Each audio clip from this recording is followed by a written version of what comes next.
We see you. Okay. Either or is appreciated.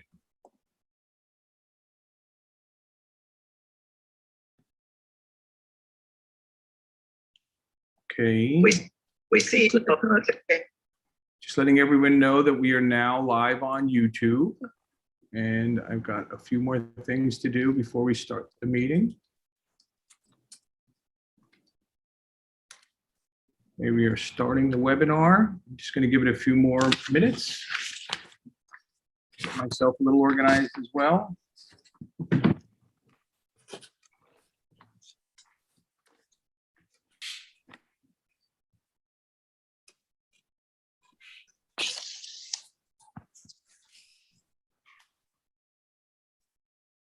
Okay.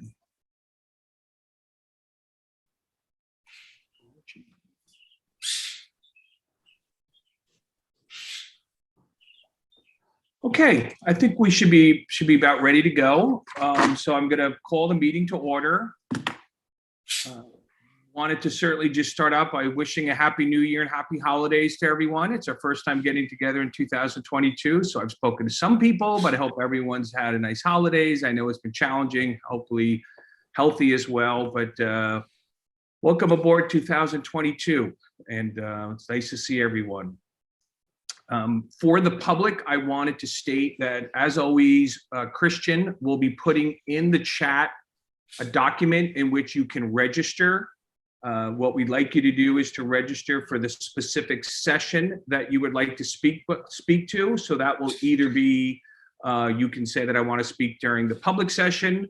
I want to speak during to resolution number 2 about the Delacorte Theater, or you can speak during the community session, which is later. So it's one of those three.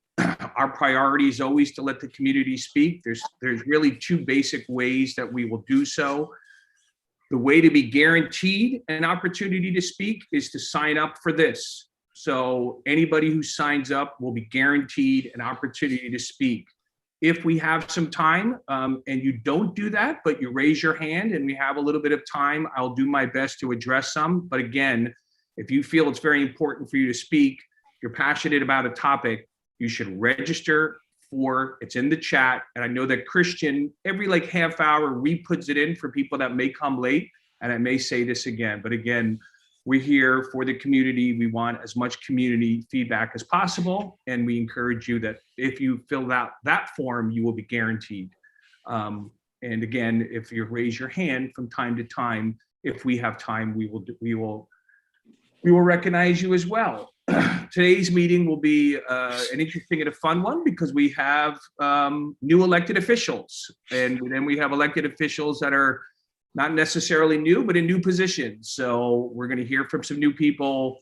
I have a feeling that there may be some people coming in at different times. It may not be as smooth as we've gotten used to, but I will say that if we have an official coming in at a time and they're limited, you know, I want a little bit of freedom to just allow them to speak. I think it's important today. So please give me a little flexibility to zoom out and to let someone speak, at least for a period of time, because I think that's important. It's the beginning of the new year and we're going to have some brand new elected officials, and some of them RSVP'd, and hopefully they'll come in on time. I think that's what we wanted to start. So we have, as we become accustomed to do, we're going to start with our public safety session.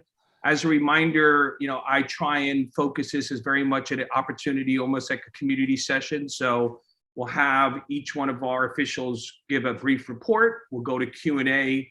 We'll allow the community to ask those questions first, and then we will follow up with our community board members.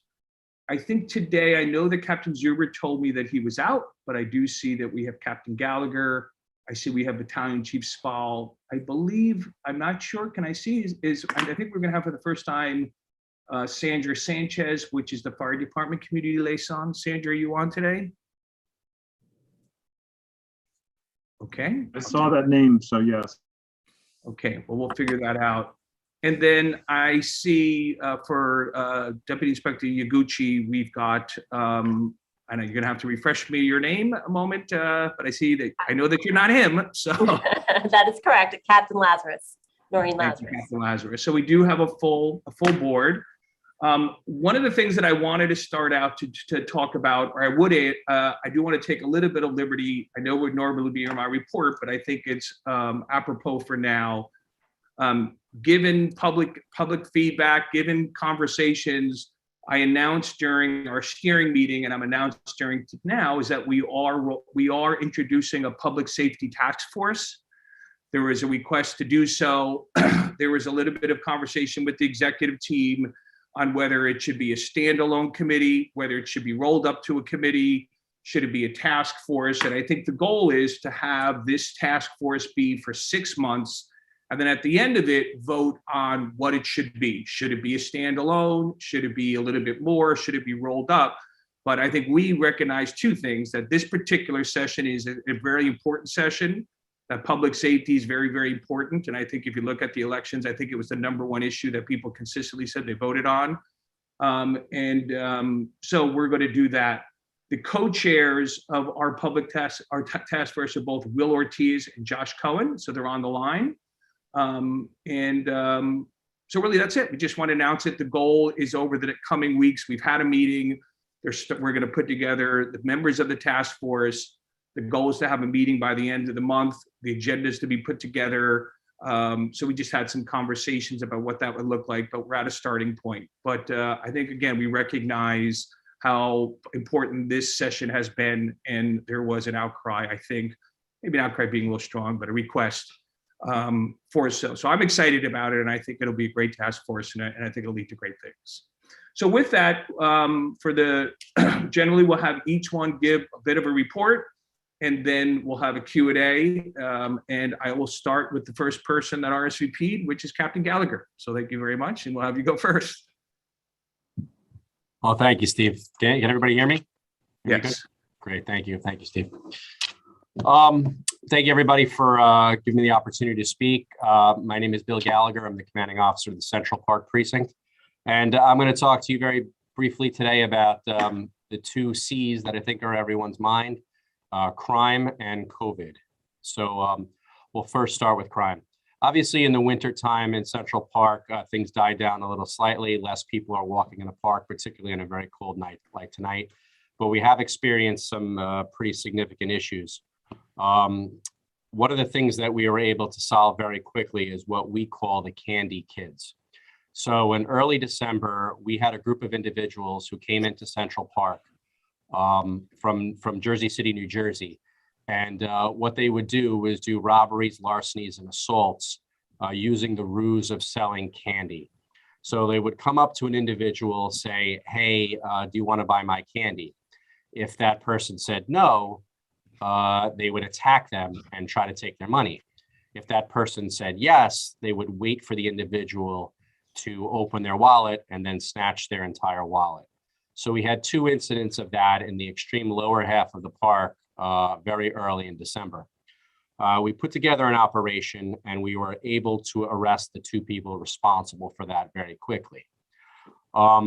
Notably, in that incident, when we placed the individual under arrest, we searched that person's backpack and they had a fully loaded .357 firearm. So that's a really serious matter. We're very glad that our officers were not hurt. We're very glad that members of the public weren't hurt, and very glad to get a firearm out of our park. Sometimes things like that happen where we enforce a misdemeanor law or we enforce something that may seem low level, and we end up getting some very serious violent person off the streets and taking a weapon off the street. That is, for the record, the 2nd time during the calendar year of 2021 that our officers made a firearm arrest inside Central Park. We made a firearm arrest on 2 gunpoint robberies in June as well. So 2 firearm arrests in the park is a little concerning. 1 year prior, we didn't make any. We obviously do not want any guns in Central Park under any circumstances. Moving on to probably the 2nd C, which is definitely on everybody's mind, is COVID. I know COVID has hit a lot of people, myself as well. I actually came down with COVID, and I want to thank Noreen Lazarus, who's on this conference call right now, for taking command of the Central Park precinct for a week while I was sick with COVID. Approximately 21% of our officers have been out with COVID over the last few weeks. One of the things that the department did, not just for the Central Park precinct, but for all precincts, is move individuals from other parts of the city who are not inside precincts and assign them to patrol in different precincts. So you may have seen officers inside Central Park who are not normally assigned to the park and on various precincts around the city. We have what's called minimum manning, meaning we have an absolute minimum number of officers that have to be on the streets at all time. And throughout the entire COVID crisis here in the park and around in the surrounding commands, we've met that.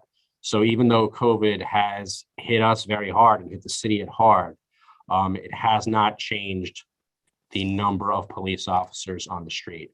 I know that there was a pretty big headline this morning in one of the newspapers saying that there were thousands of police officers out sick with COVID. It's absolutely true. There's a lot of officers out sick with COVID, but we've backfilled those officers to make sure that there is a number of officers on the street that we can make sure that we answer our 911 calls in a timely manner and that we provide the level of public safety that everybody deserves. At the last meeting, I was asked by an individual to just provide a little traffic statistics in the area of motorcycles and how many motorcycle moped accidents that have occurred inside Central Park during the calendar year. And I just wanted, if I may, just go over that and answer that question. In 2021, we've had 2 motorcycle collisions inside Central Park. In 2020, we had 4, so they were down slightly. And we had a very, very large increase in motorcycle summonses inside Central Park, where in the calendar year of 2020, there were only 5 summonses issued. In the calendar year 2021, there were 94 summonses issued, which is over 1,700% increase. I know that in the wintertime, the number of motorcycles in a park is probably low, but I just wanted to answer that question because I know it had come up at a previous issue. And sooner or later, hopefully sooner rather than later, it'll be springtime and motorcycles and fast vehicles inside Central Park will once again become an issue. The other final issue that I wanted to address, and I think it's a very important issue personally and for the members of the Central Park precinct, is on January 10th, we will observe the 5th year anniversary of the line of duty death of Detective Stephen McDonald. Detective Stephen McDonald was a Central Park police officer who in 1986 responded to a robbery call in the northern part of the park. He was subsequently shot and he spent the next 30 or so years as a paraplegic. What's notable about Stephen McDonald is his heroism, but also his public belief and his public campaign for 30 years preaching forgiveness for people. And he publicly forgave the person who shot him and put him in a wheelchair and a paraplegic for life. He passed away as a result of his injuries 5 years ago. And he's a hero to many officers and many people in the city. And I would be, I think, remiss if I didn't mention his life and his message to the representatives of the community that he gave his life in service for. So I just want to note that Stephen McDonald is always on my mind and always on the mind of the men and women of the New York Police Department. And with that, Steve, I'll take any questions or comments, or if you want me to go take questions after, whatever you see fit. Yeah, thank you, Captain Gallagher. Thank you for the poignant message. I think what'd be good is everyone give their report and then we'll allow sort of questions for all of you and we'll sort of steer them in the right directions. So I know that we have Battalion Chief Spall. If you'd like to give a little bit of an update now, that would be great too. Yeah, good evening. Chief Spall wasn't able to make it tonight. He had a wake to attend. So I'm Battalion Chief Anthony Pascacello. I work with Chief Spall here in Battalion 9 on 8th Avenue and West 48th Street. So I'm going to fill in for him tonight with the board. Welcome I'll just aboard. Thank you. Thank you very much. Thank you for having me. I'll just be kind of quick. Several issues right now. Obviously, COVID is a big thing. The fire department right now is on a big campaign to try to ask the public to not call 911 or ask for ambulances to take you for COVID testing. We do not do that kind of service. Obviously, you'll have to go to either a clinic or a hospital or a medical facility that does do the testing, but 911 is not for that. We've had an increase in those type of calls, and it's kind of putting a strain on the system a little bit. The department itself, obviously, like all agencies and everybody else around, has been impacted by this Omicron and this latest COVID increase. I believe as of last night, our numbers came down a little bit. I think we were down at 18% on our medical leave. So we're kind of hoping and praying that we turn the corner with that peak and that it's starting to drop off. But we still have members that are exposed and are testing positive. It hasn't impacted our operations on a daily basis. What we've done is backfilled any positions with overtime for now. But we're continually served, so there should be no issues with that. Just two other items I'd like to touch on. Number one, smoke detectors. You know, we always preach this. We plead with the public to make sure that they have a working smoke detector, how important that is. We got through the holiday season for the most part fairly well. No really significant fires in this board area and so forth. Usually, traditionally, it's always a tough period with apartment buildings with post-Christmas with gift wrappings and boxes and trees and such. But we seem to kind of fare well with that this season and no significant problems. The one thing I do want to talk about, though, is a problem we have lately with lithium-ion batteries.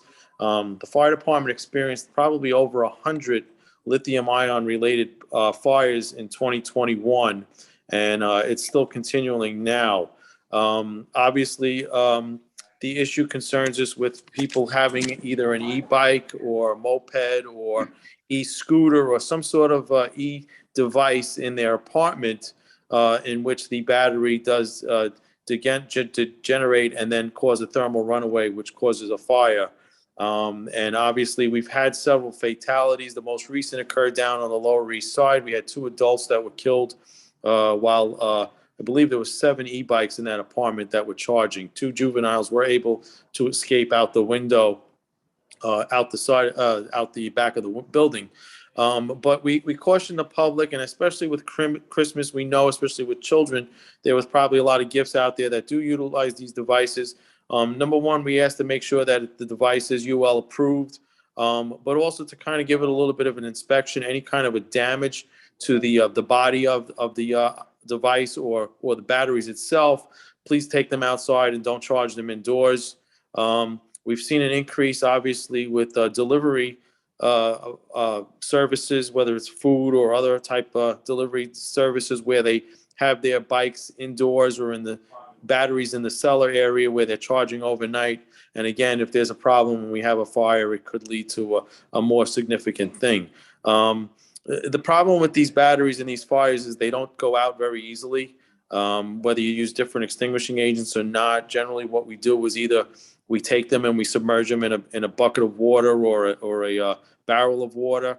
Our hazardous materials members now have some new items. They have a recycled glass beads that they can use. What they do is put the battery in that, and it helps disseminate the heat and so forth, preventing it from reigniting and everything.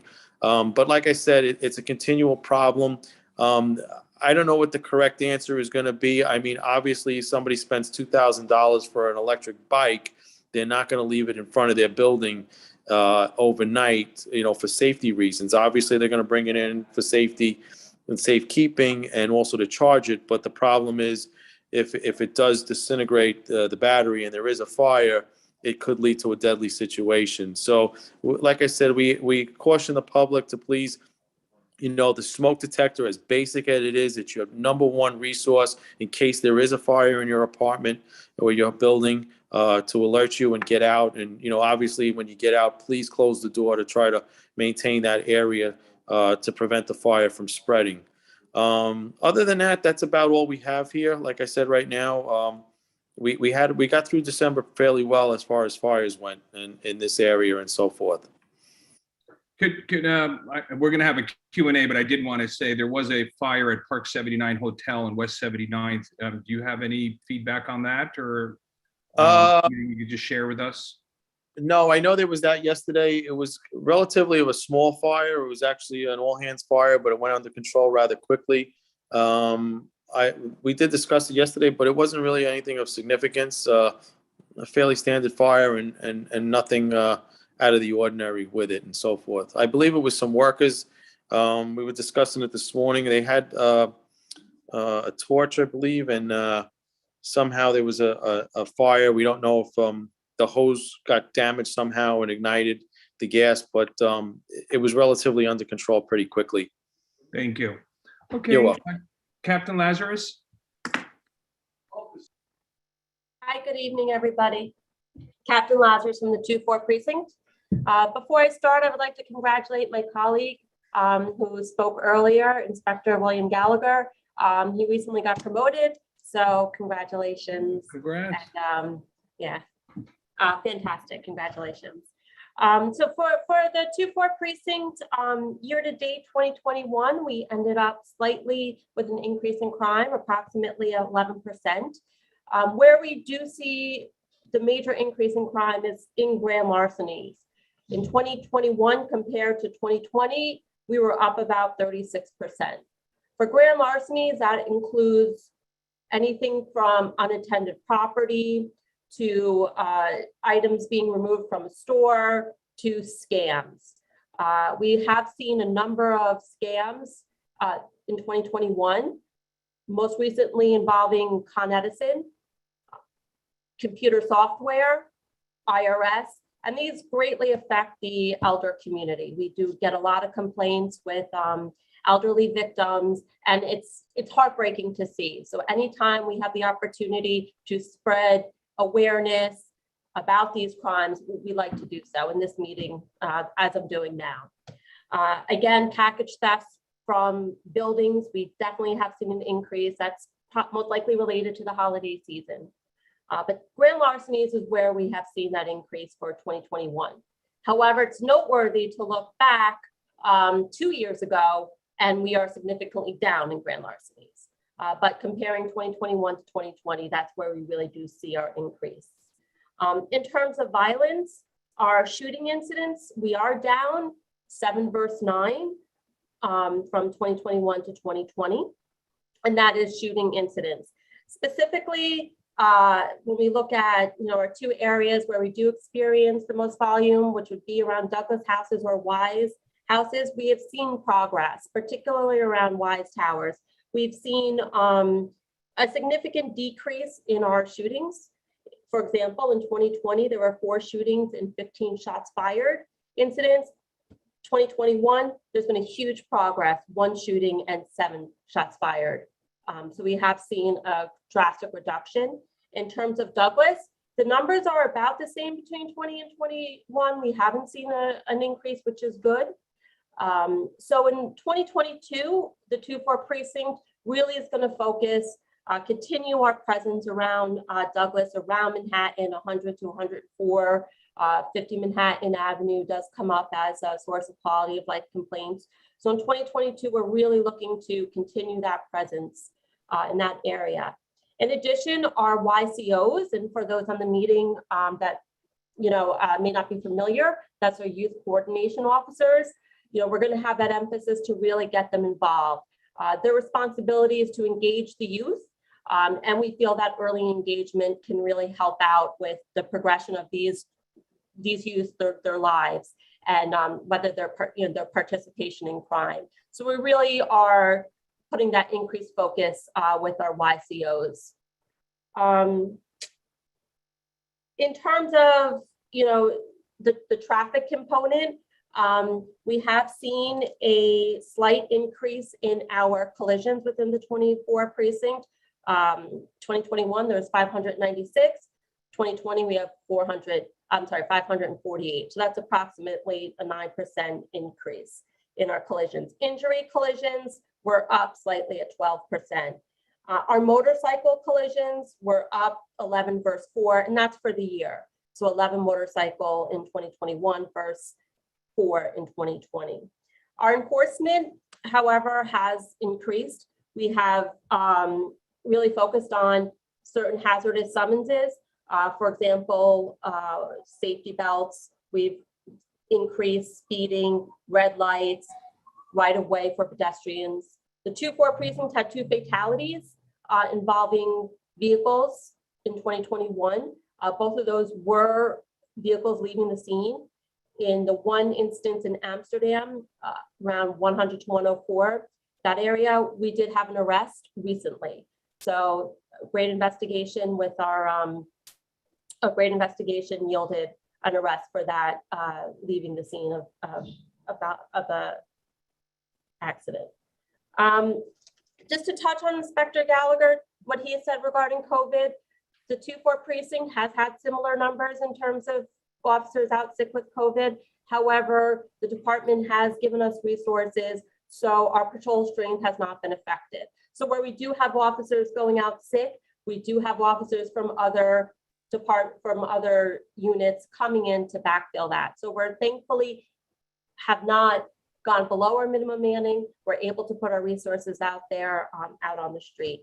I did see one question in the chat. I do have meeting times and dates for our NCO or build-a-block meetings. I believe that question is in the chat. So I have that here for you. I can read that out loud real quickly. On Friday, January 28th, there will be a Zoom session for Sector Adam. Thursday, February 17th, there will be a Zoom session for Sector Boy. And March 10th, there will be a Zoom session for Sector Charlie. So if there, I'll take any questions at the end. So thank you. Happy New Year. Thank you. So I did want to announce, again, that we had for the first time tonight, Community Liaison Sandra Sanchez. Sandra, is there anything that you want to say? I see you're here, but I don't see a picture. I just want to make sure that you can hear me and if you have any thoughts. There you are. Yes, okay. hello, how are you? I was Never want to assume anything, I hope you're diligently listening, but I've heard people run across the room as I say their names. So. No, I'm diligently listening, but I'm also answering the questions in the chat to kind of move the meeting along. I'm answering the fire-related questions, but happy to be here with you this evening, and a happy New Year to all. Great. Okay, and as I said to all of you, we have our new public session, Public Safety Task Force, and our task force, William as well as Josh, are here. They're going to be taking some notes, and the hopes is we'd love your participation. So what I'd like to do is, before we go to the Q&A, let's get paused. I said we're going to have a little bit of flexibility. I do want to welcome our new Manhattan Borough President, Mark Levine, to our meeting. Welcome aboard. I was very impressed with your video. You were working first day, coming up the subway. I was super impressed. I like it. So why don't you, we certainly want to give you a little bit of flexibility on our first. Thank you, and I'll be brief because I know you have a long agenda ahead. I am really excited that I get to continue to work with Community Board 7 in a new role. It's really been an honor to partner with you for 8 years in the council. I only represented about 20% of the community board, and now I get to work with all of you over every inch of Manhattan and of course of the Upper West Side. And this is only my 4th day on the job, and so we're sticking to big themes here. You will be happy to know that our liaison for CB7 will continue to be April Adams, who I think is here with us as well. And I know many of you know and love Eric Cuello from my city council staff, who is also joining us in the borough president's office as well. So he'll still be around as a contact for you. I know many of you know him.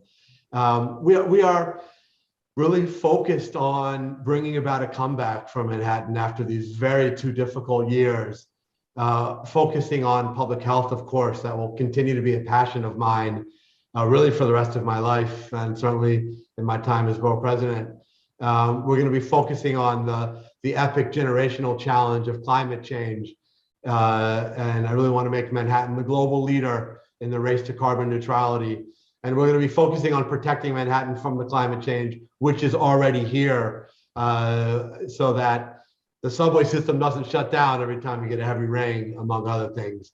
And we'll be focusing on equity at a time when over the past 2 years, such horrible inequality has been exposed and exacerbated in almost every arena of life here in Manhattan and New York City in America. These are the big themes which are on the line to bring about a comeback of Manhattan that will not equate to recreating 2019 exactly, not to recreate 2019 Upper West Side, because there were things that needed to be fixed at that time. We want to come back as we always have after crisis, as a stronger, healthier, safer, fairer borough. And I really believe we can do that. For that to be possible, we have to manage COVID to the point where it's no longer a crisis. And I don't think any of us expected that at the start of 2022, we'd still be talking about this pandemic, now stretching into the third year. This is a board, CB7, which has been extremely active on health issues. And I truly commend you for that. And I know you will continue to be. And I know how aware you are that this is still a sensitive moment with Omicron. I really do believe that probably we have another week or two before this starts to break, just based on what we've seen in other parts of the world. And I actually put out a plan yesterday, a 16-point plan for how we can attack this current wave. I won't go into all the detail. We've put it out on social media. We've emailed it out.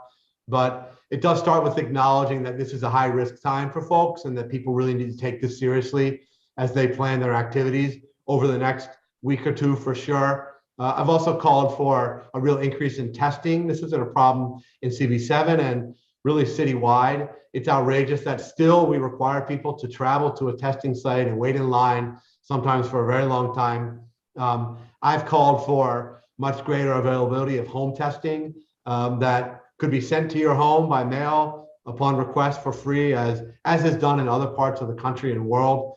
Actually, we're opening a testing site tomorrow at my Northern Manhattan office on 125th Street. It's going to be open weekdays from 9 to 2, free PCR. So come on by if you'd like to tomorrow. I'm confident that we're going to get past this Omicron wave and we'll begin to work together as a board, as Manhattanites, towards our comeback from this crisis. So thank you for allowing me to speak a little out of turn in the agenda.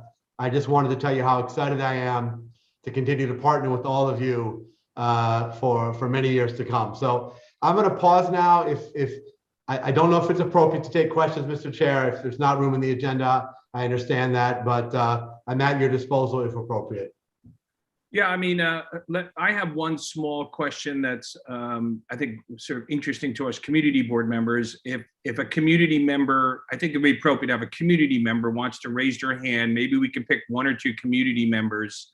I'll keep an eye, and I'll see if we can get a question or two, and then we'll get back to the public safety session. The question that I would have, and again, it's a little on the smaller slide, but I guarantee you the 50 people on here are a little curious. Any early feedback on the open meetings law, the January 15th date? You know, we're technically supposed to go in person. It's probably not a great thing. Have you, in your first couple days, heard anything about that? And if not, I certainly want to put it on your radar. Oh, yes.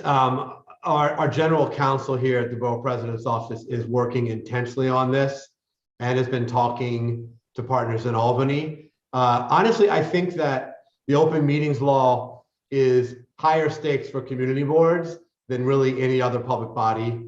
And so it is urgent that this be resolved. I strongly support what I understand is the desire of this board to continue to have flexibility because of the risk of this pandemic and possibly indefinitely, but certainly as we're dealing with a very acute phase still with Omicron. So know that we are on this, that I have my general counsel on this, and we understand the clock is ticking, and we'll circle back to you with updates as soon as we have them. Great. I'm going to pick one that's Lourdes has a hand up. So let's get one person. Let's get over here. Guys, if we want to allow Lourdes to speak, Lourdes, if you would like to ask a question, you can, and then we'll get back to our public session. Okay, yes. Thank you very much, everybody, for the meeting. I'm a school crossing guard for the 20th precinct for PS 199. And I just want to ask, congratulations, Mark Levine. So far, as far as the speed limit, I know I heard Idadi's talking about it the other day when they had that accident over on 61st Street and on the east side where 2 people were killed. My concern is the speed limit. How do you feel about them lowering the speed limit?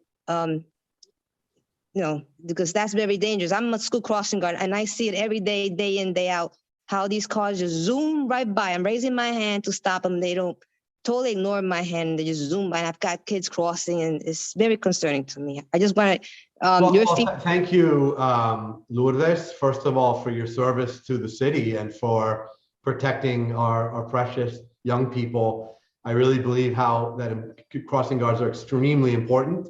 It's a matter of safety, of public safety. So thank you for your service. Could you remind me what exact intersection you are normally posted at? I'm at 70th and West End Avenue. I'm a school crossing guard for PS 199. Got it. The speed limit there and on local streets in New York City is 25 miles an hour. And I think there's discussions about whether we could lower that for particularly side streets where they're very narrow. And you often have kids starting out from between cars, etc. And to do that, we would need authority granted by the state. Believe it or not, the city doesn't control its speed limit. It's one of the many things that, unfortunately, we have to turn to Albany for. So, I would certainly support legislation, which I believe that Senator Brad Hoylman carries, that would grant the city the authority to set its speed limit. And then I think clearly we need to look at side streets where you really shouldn't have cars, where 25 miles an hour is too fast, I think. But I appreciate you speaking up from a public safety perspective as someone whose eyes are on the ground, and something that I would love to dialogue with you and Community Board 7 on in the days ahead. Thank you, Lourdes. I would mention that we did pass a resolution that talked about the types of things that they talked about. And I think we are aware it's a state issue, but the hopes is that we would have some flexibility with some cameras and expansion. We'd be happy to send it over to you for you. Right. We'd love to see that. Thank you. As well. Well, I know we want to thank you. We want to get back to our, as we say, regular programming, but wanted to make sure we got you in. I would certainly say if there's some questions, perhaps April or yourself can look in the chat. I'm sure there's many people who want to ask questions. We will review those questions and we'll try and answer some now in the chat. And I believe that April will be able to remain on the meeting to monitor the discussion. And I look forward to coming back again and again and partnering with all of you here on Community Board 7. Likewise, and we do as well. Welcome aboard. Thank you. Thank you, everybody. Great. So if we could go back to, we're going to return back. I think we're at the point where we were going to do community feedback on our public safety session. We're going to start with the public who signed up. So Christian, do we have people that signed up? Yeah, we have 2 people sign up. Sven Prudlo can talk now. Great. Yes, hi, thank you. I live on the Upper West Side. Is Mark Levine still on the call? I don't know if Mark is on, but this yes, is a I public am. safety session. Great. So if you have something for one of those people, that would be great. Yeah, I do actually. So I think, we've seen a lot of the crime statistics and they're going up. There are also, I believe, a lot of unreported crime statistics. I, for example, have tried to report something, but either it's an emergency that requires police or fire department and, somebody's selling drugs, it's not worth spending the city's money on that. My question to Mark and also to Captain William Gallagher and Captain Lazarus is, how do you reconcile your policies about defunding the police, which you put out, and the noticeable increase in crime on the Upper West Side? Well, just to clarify, I don't believe that Captain Gallagher or Captain No, I'm Pleasure has not put out Captain- anything. So not- why don't we not- allow them to answer your questions? And if Mark has something to add, and he's heard you, that would be fine. But thank you very much. Captain Gallagher or Captain Lazarus? Sure. Why don't we allow them? Yeah, Sven, I'm obviously very concerned about the current state of crime in New York City. And as I mentioned before, our priority is violent crime, particularly illegal firearms. One of the things about firearms in New York City is that they're not coming from New York City. So one of the root causes of our violence are lackadaisical laws in other states that allow people outside New York to purchase firearms, ship them up into the city, and sell them and use them on the streets of our city. They are the surrounding states. They're Pennsylvania, Virginia, other states like that, where people go in there, get guns because there's very lax rules for firearms there, and they ship them up here. We have a very strong gun rules here in New York, but obviously the rules and laws of New York end at the boundaries of New York. So one of the things that we need to do is really encourage other states to have some really reasonable common sense restrictions on a firearm. As somebody who, by virtue of my job, carries a firearm essentially 24 hours a day, I can tell you it's inherently dangerous. It should only be given to a very few amount of people, and it should not be something that can fall into the wrong hands.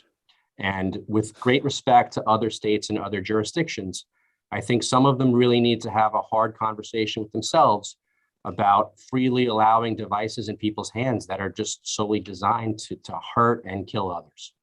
So that is my position. That is my starting point with respect to crime in New York City. Thank you. Borough President Levine, do you want to add something? Sure, just very briefly, because this is a time to hear from our precinct leadership. Sven, I appreciate the question. I'm not sure what comments of mine you're referring to, or whether you're confusing me with someone. Perhaps you're talking about the budget that we passed in June of 2020 at the height of the pandemic crisis, when we faced a multi-billion-dollar budget shortfall in the city, and every agency was cut, including the PD, although it was cut less than most other agencies. But in general, I've called for a balanced approach that both has an imperative of making our city safer and also of advancing fairness in policing and criminal justice. We can and must do both of those things. I commend Community Board 7 for focusing on this issue and for creating a task force that I think has a 6-month mandate, if I'm not mistaken, on this issue. And I hope that you would have a multifaceted approach that would look for not just action from the police department, which is critical, but also action from our health department to deal with the mental health crisis and the substance abuse crisis, and action from the Department of Youth and Community Development to support youth programs, action to support job training, and really kind of a multi-agency response that both makes communities safer by preventing crime and responds as needed with policing in a way that's effective and targeted and fair. That is the broad balance that I articulate and have consistently. And I'm looking forward to working with your task force and the board in general on this in the months ahead. Thank you. Christian, the second person? That would be Megan Martin. Great. And did you promote Megan already? Yeah, she's allowed to speak now. Okay, Megan? Hi, Stephen. Happy New Year. And Mark, happy to see everyone. So I have 2 questions. My first question is regarding the corner of 79th and Broadway, which frankly is a really huge public safety issue. I live on 79th Street. You really cannot walk down that corner without feeling unsafe, quite frankly. Before the holidays, there was 2 pretty violent attacks, one that left a woman with broken teeth and a fracture in her face. And really that doesn't go a day by that someone hasn't reported some kind of an incident regarding that church and the people that do frequent that area. What does the 20th precinct want to, or expect to, how do they expect to handle that corner? It's really a huge issue in the neighborhood. It's right by the subway, and people do not feel safe. The second point is about the memo that came out today from the Manhattan DA. And I think to the point of both precinct that, regarding how, strong their criminal investigations have been, once they do solve these crimes, one that was sort of juveniles that they found a handgun, those are crimes that will not be prosecuted according to this new memo. And if we're discussing that illegal guns are our deepest concern, which I think most of us agree that is the truth, we now have a litany of crimes that will certainly not go to prosecution, and these people will just continue to commit them. If an armed robbery, for instance, will not be prosecuted if someone is not hurt. So as a person who, as a female, someone who has two small children, that to me is a sort of a non-starter, as my safety is now put in jeopardy, my children's safety, my family. And so how would someone feel comfortable really going around New York City, or a tourist or anyone living here, knowing that the Manhattan DA does not value that? And what is the police department? How do they want to approach this from their point of view, if they're the ones solving these crimes? Thank you, Megan. We got the questions. I just want to give them an opportunity. On the first, the 20th isn't here, unfortunately. So I'll take the question and we can try and get it to Captain Zuber. So I don't think it's fair to ask the other leaders to sort of speak about that section, but perhaps the second question, which is the broader conversation about some recent updates. I read the memorandum as well. But I see perhaps Captain Gallagher and then Captain Lazarus, or I think it's P.I. Gallagher now, so I think I'm saying it wrong, but that's okay. Perhaps you go first. All right. Yeah, Megan, thank you for your question. I haven't read the entire memo, but I did read part of it. A lot of us are talking about it. There are some concerns about the memo. There's no doubt about that. I personally want to reserve full comment until I actually read the entire thing. I'm sure that the police department will make a statement about that. And thank you for acknowledging, what I said before about firearms. I did read part of it. I have concerns, but before I make a public statement about it, I'd like to read the entire thing. Captain Lazarus, not to put you on the spot, but Sure, no, thank you. anything, and Sure. feel free to make sort of the same comments that you want to absorb it. But if you have thoughts, please give them. Sure. So the memo was released today. We have enjoyed a good relationship with the Manhattan DA's office. We've definitely have brought specific offenders and specific cases to them in the past where we felt, needed particular attention. We expect to do that, moving forward, and they've been responsive in the past. We will keep the community updated in terms of if there's any, specific instances or in which that attention is not being given. So we will keep the community updated on that. In terms of, our officers are out there, they know their responsibilities and their job, and they're moving forward, doing that. So in terms of the police response, our officers are engaged. And to bring back that conversation back to the firearms, just want to note the great work in the 2-4 precinct, that 26 firearms were removed within the confines of the 2-4 compared to 14 the year before. So to Inspector Gallagher's point, yes, firearms are on the street, but the good work, we are taking them off. Manhattan DA, they are a partner in the criminal justice system. So yes, I see more conversations moving forward, definitely in regards to this memo. But for now, our officers are still engaged, and we hope to still have that, really responsive relationship. Thank you. And, I've read it, and I think it's just good timing that we have our task force. To clarify, the task force is sort of a temp is for 6 months, and then it'll either turn into either a committee or sort of fold into a committee. So it's a long-term commitment, not a short-term, but I think it's good timing to engage on all these topics. So Christian, any more public? Otherwise, we'll have, I know that Robert has been diligently waiting with his hand up. Let's go to the members now. Okay, so Robert, you have been extremely patient, so thank you. I know, Steve, but isn't that unusual? It's quite unusual, but it's a new year, so I'm thinking that you may have made a resolution. This is one for the two captains, and Captain Lazarus described the activity at Douglas, and so my question is about jurisdiction, and the four that I'm familiar with: Transit, Street, NYCHA, and Central Park. And I wonder, does it matter to me, any other than the deployment of sufficient personnel? Do I really care that one picks up where the other one leaves off? I call 911. I want a response. It doesn't matter to me what the distinctions are, because I find it very confusing and I can't retain it ever. So, for example, one question that I would have for Captain Gallagher is, how far outside of Central Park does Central Park reach? Does it go a block east, north, west, south? Or is it contained to the park and the sidewalk?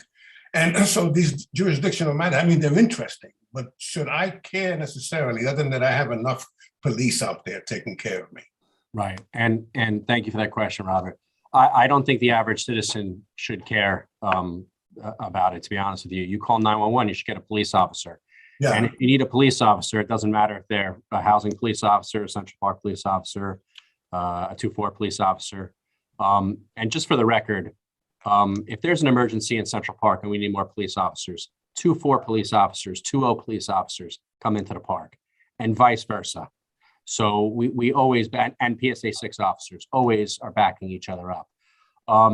Just as a matter of specificity, the boundary of the Central Park precinct is inside the wall of Central Park. So on the opposite side, not the sidewalk, the inside part of the wall is the Central Park precinct. The outside is the 2-0 or the 2-4, respectively. Any building that is under the control of the New York City Housing Authority is Police Service Area 6. However, and obviously the subways is the transit districts. However, if there's a major crime in Central Park right now, or in PSA 6 or the 2-0, it goes over what's called a division. So it goes over the radio of every police officer in the 2-0, the 2-4, and the Central Park precinct. So if you call 911 for a NYCHA, inside NYCHA or inside the subway, we all get it. And if we're close, we go. Okay, great. Right. Yeah, thank you. Thank you. All right. Well, I think that's what we have for our public safety session. Thank you very much for everyone for attending. Thanks for your patience. Congratulations on the promotion. Thank you. We'd like to see people moving up, onward and upward, but hopefully you'll be staying with us for a little bit of time.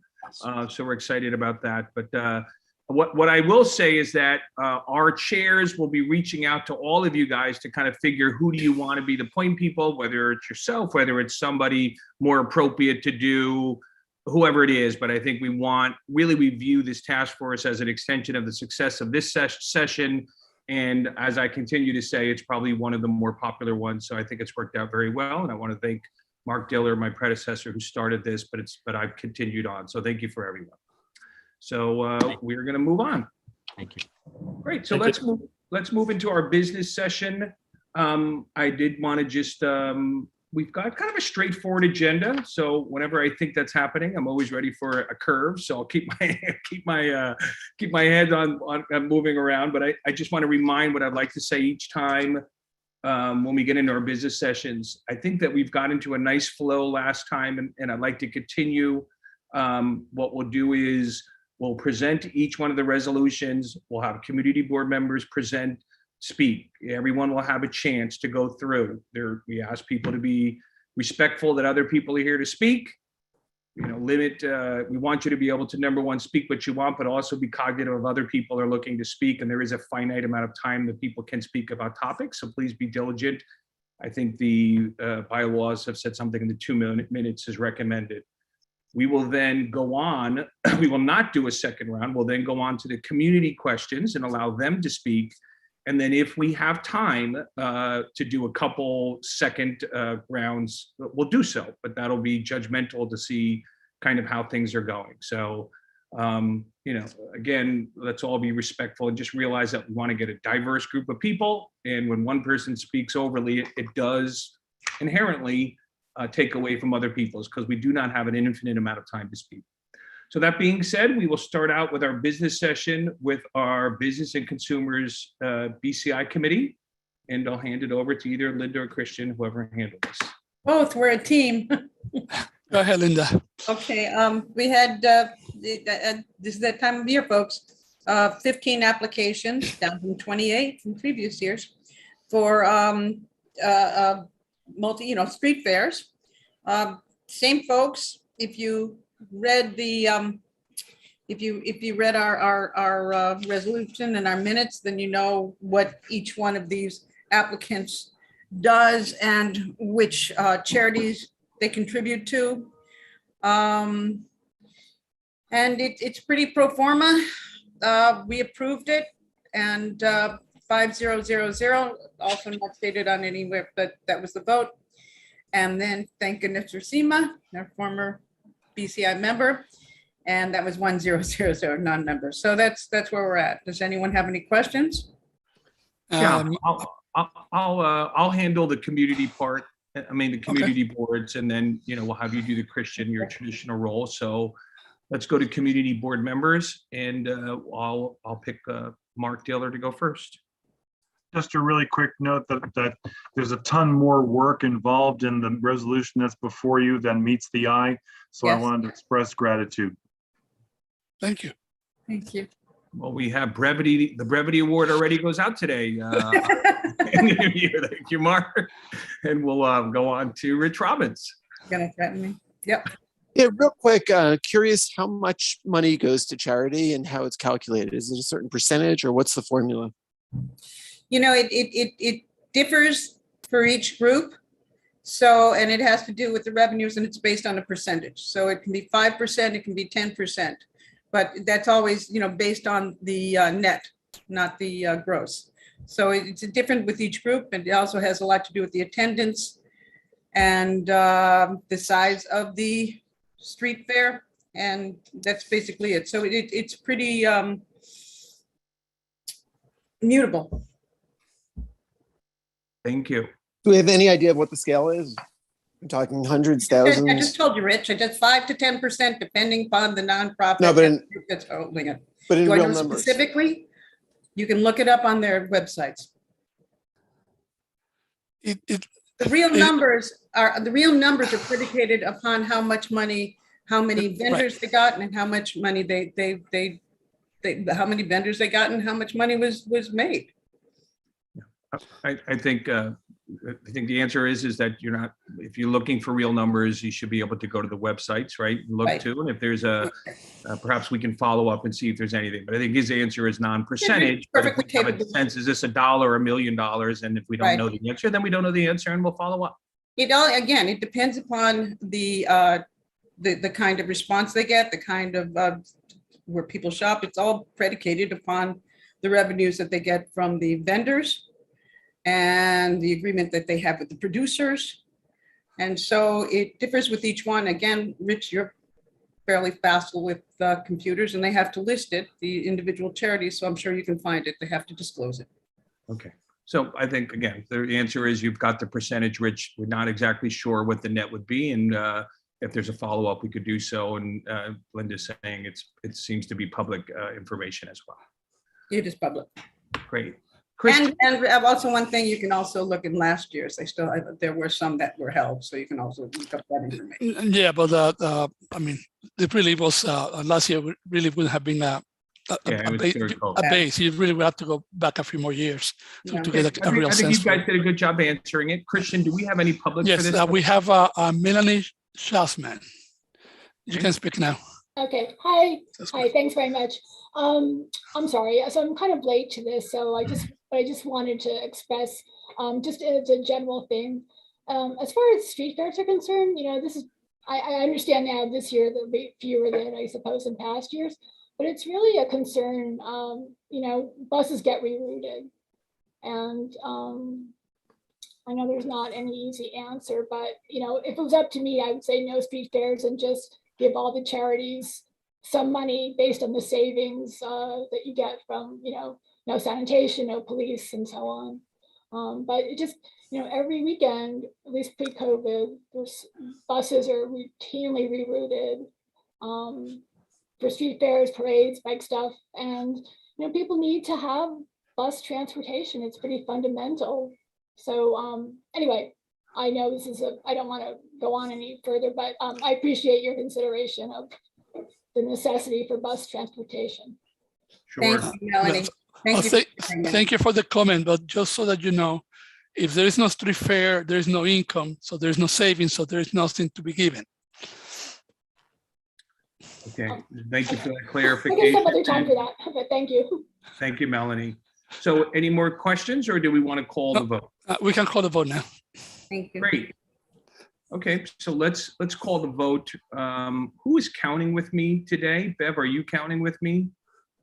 That's me. Seema is stuck in transit, so she asked me to do that so that Bev could do the minutes. Okay. Well, I guess it's the Dilla Brown show. So if everyone who is voting yes can raise their hand, that would be great. And we're going to sort of diligently do this, Mark, because you know we've been having a little bit of problems with sort of the numbers changing at the last minute. Normally not a problem when it's a sort of an outstanding sort of one way, but when they were close, there was a concern. So we're going to pause here. We're going to give ask everyone to step away from the computer, and hands up, as we like to say. And I see Mark 37 digital. Do you see that's what I got. Yep, that's what I've got. I'm a physical hand. As you know, I can't. Is there any other physical hands today or verbals that are not raising their hand digitally? Audrey, we got you digitally, so you don't need to put your other hand up. I know, I wasn't sure. Blanche is here. Digital. Great. So Blanche usually is a verbal. But are you using digital today, Blanche, did you say?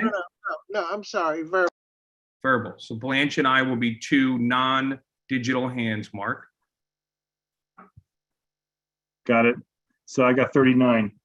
Okay, Christian, can we lower the hands? Great. And anyone against?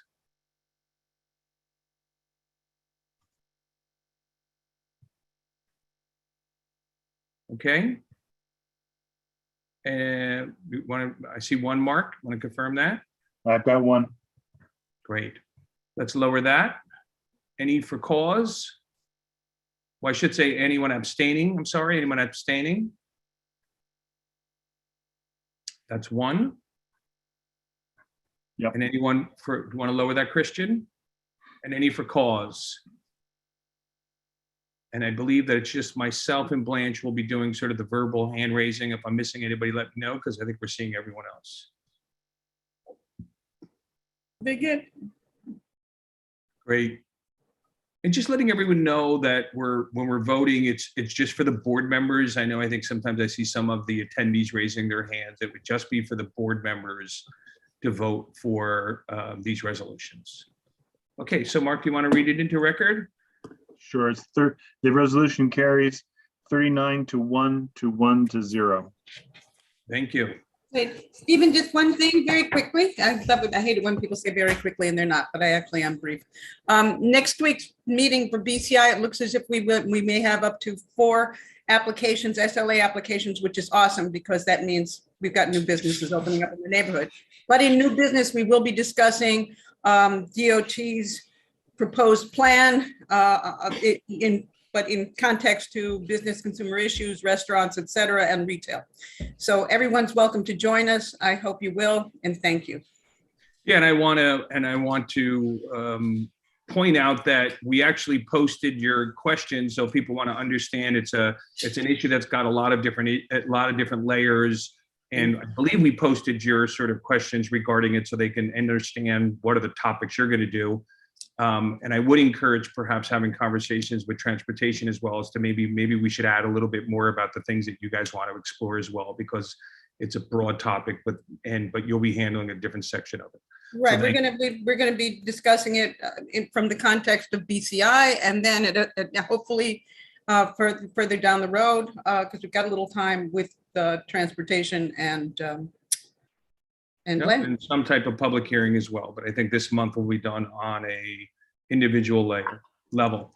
Okay, so let's move on to resolution 2. It is a joint meeting, or it was a joint presentation and joint resolution between Parks and Environment and Preservations. I'm not sure who will be presenting. I'm going to start this one off. Excuse me, I had my hand up. I have a question for Linda. Sorry about that, Jay. Sure. Quick question. Linda, next week's BCI meeting, are you going to have outside parties there on the restaurant issue, or just a committee discussion? And We are hoping to have some of the restaurant owners and retail owners in the neighborhood. I'm certainly hoping that they will join us. I'm going to try and publicize this in some of our community publications, and it's certainly on the website, and hopefully it'll get on Link NYC, but I can't say for sure. Just like any other thing you do in earned media. Okay, thank you. I have a question. This is Irena Stennett. Linda. Hey, Irena. Hi, will any city agencies be represented? Will there be a representative from the Department of Transportation? Irena, if you have any kind of influence, the answer is heck yes. But so far they have rebuffed us every time we've requested and stood us up twice. Thank you. On the record. Okay, so thank you very much. I'd like to get back to our agenda, which is the resolutions. So let's hand it back over to Parks. And I think Barbara, I thought I heard you speaking that you were going to present this. Yes, I did. I'm going to start this off, but my co-chairs of Parks and Preservation will jump in whenever they feel that they have something to add. This is the Delacorte Theater. As most of you know, it's located in the heart of Central Park, just off 80th Street on the southwest corner of the Great Lawn near Turtle Pond and Belvedere Castle. This theater was renovated in 1976 and then again in 1998, and right now is in need of very serious work due to deteriorating conditions. The entire renovation will be within the existing footprint. The renovation will create safer conditions, streamlined backstage operations, a revitalized exterior with new service window, accessibility, improved signage, wayfinding, and pathways, and a seating bowl, that's the Grandstand, made of kebony, a sustainable wood, designed to last for many years, with a canopy made of zinc. No trees at all will be harmed in this project. The signage has been made easy to read for ADA standards with better wayfinding. The lighting towers have added safety, and the lighting has been enhanced to provide better visibility at night. The seating proposal is in 5 different subdued hues, which were chosen to represent the seasons: green, red, yellow, orange, and brown, so that when seen from any angle in any season, the theater blends softly with the natural park palette. The entire theater will be made ADA accessible with new ramps, signage, wayfinding, etc. This resolution applauds the renovation and believes that it will sit comfortably within this incredible designated scenic landmark that we're lucky to have in our district. The cost is $77 million. 44 million has already been raised, 1 million from our new borough president, Mark Levine, and the balance of the fund is expected to be from private donors. This was a joint committee vote, 10-2-0. And I believe, I'm sure I'll be corrected if I'm incorrect, but I believe that the main reasons for abstaining or voting against this has to do with the seat colors and the new ADA signage. So I would like to show just a few photos that I extracted from I'm sorry, are you Mark? You're doing this, Mark? Okay, or somebody's doing it. I guess. Barbara, yes, there are some visuals up as you've been speaking. Okay, all right. So this is the way the building looks currently. You can go pretty quickly, I think, on these. This is a proposed exterior renovation. I wanted to point out the etched gate numbers here. This is again for ADA visibility. The ADA topography is actually the same topography that Parks has been using for many years. But it has been enhanced. It's been enlarged because of ADA issues. And the top, which is similar to the old top, but has varying depths of vertical cedar strips. Okay, next one, please. This just shows you some of the poorly deteriorating conditions in the theater. You can move on, and if somebody has questions about them, we can go back to them. This is a view of the exterior, and this is a view of the grandstand as it currently exists.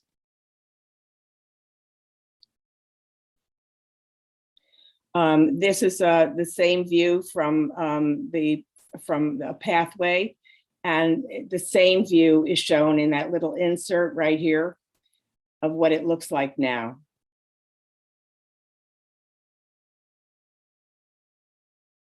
Again, this is a view of the proposed exterior with the insert showing the same view currently. This is a little further over, so you can see that, oh, this is what it'll look like now, and this is what it currently looks like. Another view that shows some of the signage, which is all removable.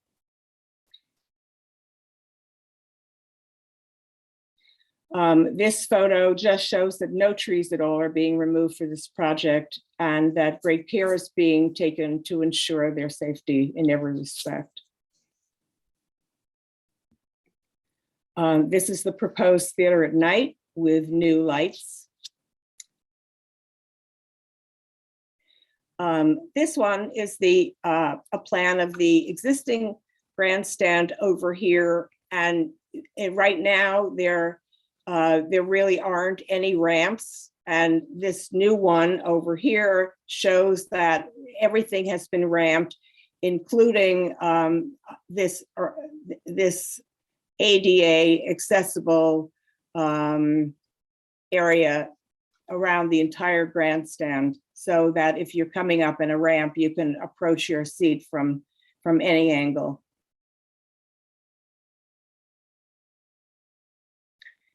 This is the existing signage as it is now. It's just sort of pasted up on the walls. And the proposed signage has various types of things. And again, these are actually carved into the wood. They're subtle, but they're large, so that for wayfinding and other things, you'll be able to find your gate right away.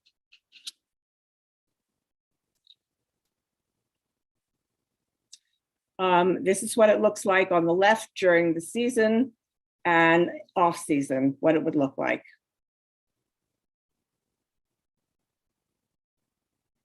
Okay, now here's, I happen to love these colors. I thought they were just incredibly tasteful, but there were other people who really hated these colors.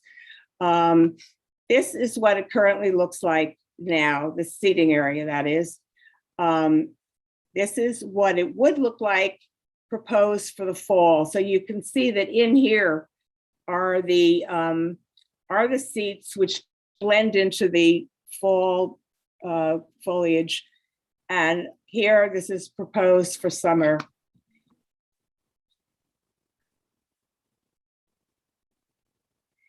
This is new fencing. This is the only view that I'm showing right now of the existing fencing. And here's the new fencing, which sort of matches the top of the theater.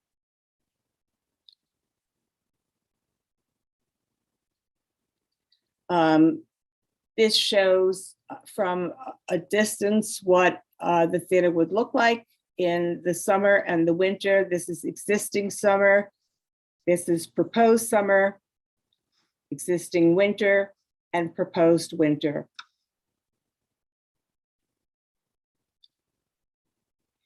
Here, this is a view from Belvedere Castle showing the existing views of the theater on the left and proposed views on the right. And this is a material index, and the woods that have been chosen are cedar, and this is what it would look like when it's first put up, and this is a weathered cedar, and this is the cabinet, which is for the seating bowl. This is what it looks like in the beginning, and this is what it will turn into. So all the materials are very subtle and soft.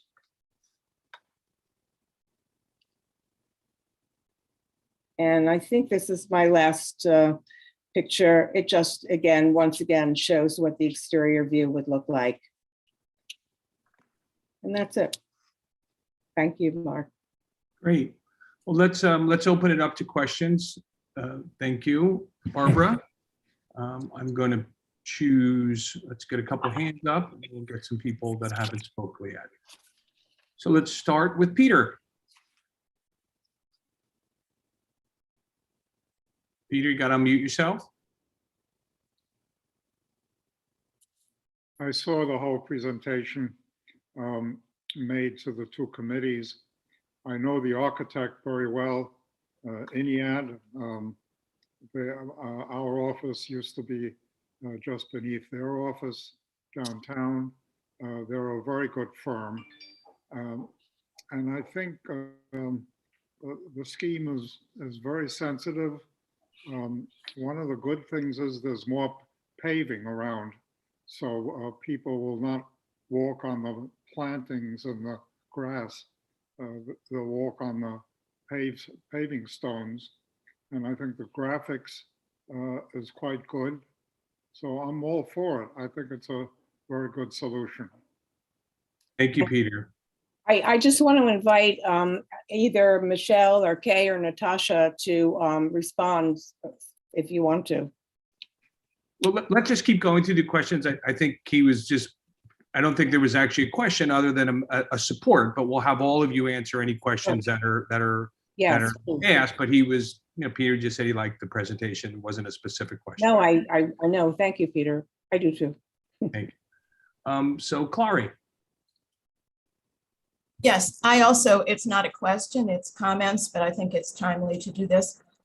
It's a great organization. It's a much needed renovation, and for the most part, it's great. I had two issues with it that are, to me, serious issues that got some traction, I think, at the joint committee meeting, although ultimately didn't carry the day. So I want to raise those again here. If they get traction here, there are a number of different procedural ways that they might be followed up on at this full board meeting.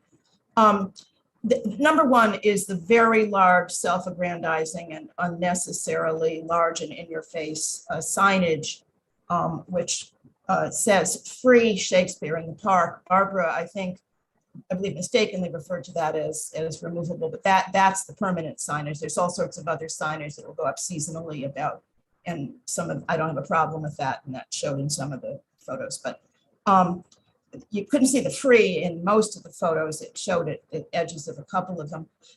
Central Park is our beloved scenic landmark, and the basic approach should be the least intrusion, the least in your face advertisement of activities that are other than pastoral activities in the park. There's no functional reason for this structure to have these very, very large letters saying free Shakespeare in the Park, which advertise and it's certainly a good organization, I agree with that, but unnecessarily in your face and large. In all of Central Park, although of course there are many buildings, there are many programs, I can't think of any other structure or program that so aggressively and largely says what it is and advertises itself in such an in-your-face fashion. The second problem I have with the very large, aggressive, visible wording that says free Shakespeare in the Park is with the free part. That's generally the idea of the program, but it's not entirely free. I know every time my husband and I have tried to get lottery tickets over the last years when they were doing lottery, we never got the free tickets, but we've constantly gotten emails saying, would you like to pay several $100s to get, whether they're called sponsor tickets or whatever they are, it's not just corporate. So you can buy your way in for a lot of money. So I think it's just false advertising, and it is advertising, and unnecessarily large and untrue advertising to have this great big sign across the front saying free Shakespeare in the Park. So I would like to see a modification, smaller in size, minus the free, of that very aggressive in-your-face wording. The second thing, and this is a quick one, Shakespeare in the Park, it's a wonderful program. It's a summertime thing. It's a joyous summertime experience. The seating colors, which are a variety of, there's some green, but there's brown, there's orange, they scream fall. It's like, you see these colors, at least, it's an aesthetic issue, but preservation is about aesthetics, and it's about context and history and relating the aesthetics to the history and programming and what the site is about. So Shakespeare in the Park is a joyous summer program. And to me, these fall colors say, ugh, it's not summer anymore, it's fall, this is depressing. So I consider this whole palette for the seating to be inappropriate as well. There are lots of ways you can have varying colors, different colors of green, whatever, but not these whole set of fall colors that say we're out of here already. So those are my points, and if they get traction, I can talk about how we might modify the resolution. Thank you. Let me see, let's find someone new, and I am going to ask Andrew to just help be an informal timekeeper. I think we're trying to keep our comments to the 2-minute range. So Andrew, if you can help in any way as well, it would be more than appreciated. Absolutely. I will alert everyone when they have 30 seconds left, just so they know to wrap it up. Thanks. And we could be liberal, but I think we want to be diligent. Paige. Great. Thank you. Very briefly, thank you, Clary. I'm on board 100% with your comments regarding the advertising. I would very much want to see the theater restored and improved, but I think this is Central Park. We all know where the theater is, and I would hope that the advertising and all of the graphics could be made more subtle. I think Clary said it perfectly. Thank you. Thank you, Paige. Verena. Thank you. Just a couple of comments. I agree with Paige and Clary. I think the Delacorte signage on the building itself is too large. I also don't know the dimensions of the banners, but I also think that they're rather large and they're extending way beyond what I think is really necessary. And maybe those are the banners that Clary's referring to that look very similar to banners that are on the light poles on Central Park West. I don't think that that type of banner should be permitted in the park. I think that it should be muted and maybe flat. I don't think it's necessary for it to extend out in the way that I think they're extending out. And I just have a question as to whether the Parks Department was present or the Central Park Conservancy representatives were present, or whether we know what the Landmark Preservation Commission's feelings are about this renovation. Thank you. Barbara, or does someone else just want to clarify if anybody from Parks was there, which I would imagine they were, but I'll allow you just to say, I think a yes or no would be good from a timing perspective. There were people from Parks, and Rosalind Barber, who's the head of the public, was there, and the architect. Yeah. And was the Parks Department in support of this plan? Yes, I absolutely think they were. Thank you. And I think what's one of the great things about the minutes, if you go through the minutes, you could see who attended and you could get their positions, and they did a great job keeping that. And I did see that in the minutes this month. So thank you. Okay. I want to add that I think they're going to present to the LPC sometime this month. Thank you, Natasha. I also wanted to point out that the signage is all removable and won't be there except when there's a production going on. Thank you for clarifying that. Okay, Melissa. Yeah, I just wanted to comment on that. Can I just? No, we're going to go through once. I think the process, Clary, is that everyone's going to speak once. Then we're going to go to the public.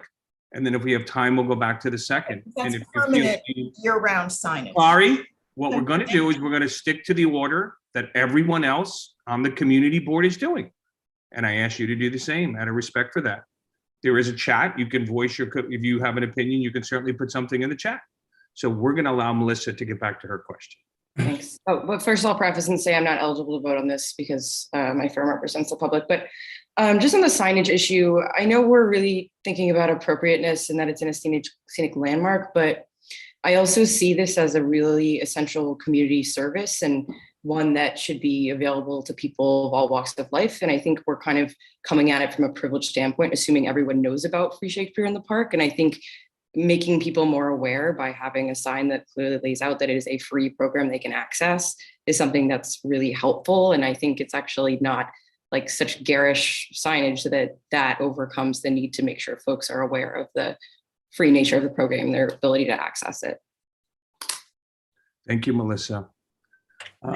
Michelle, let's have you. And again, you're one of the chairs of preservations as well.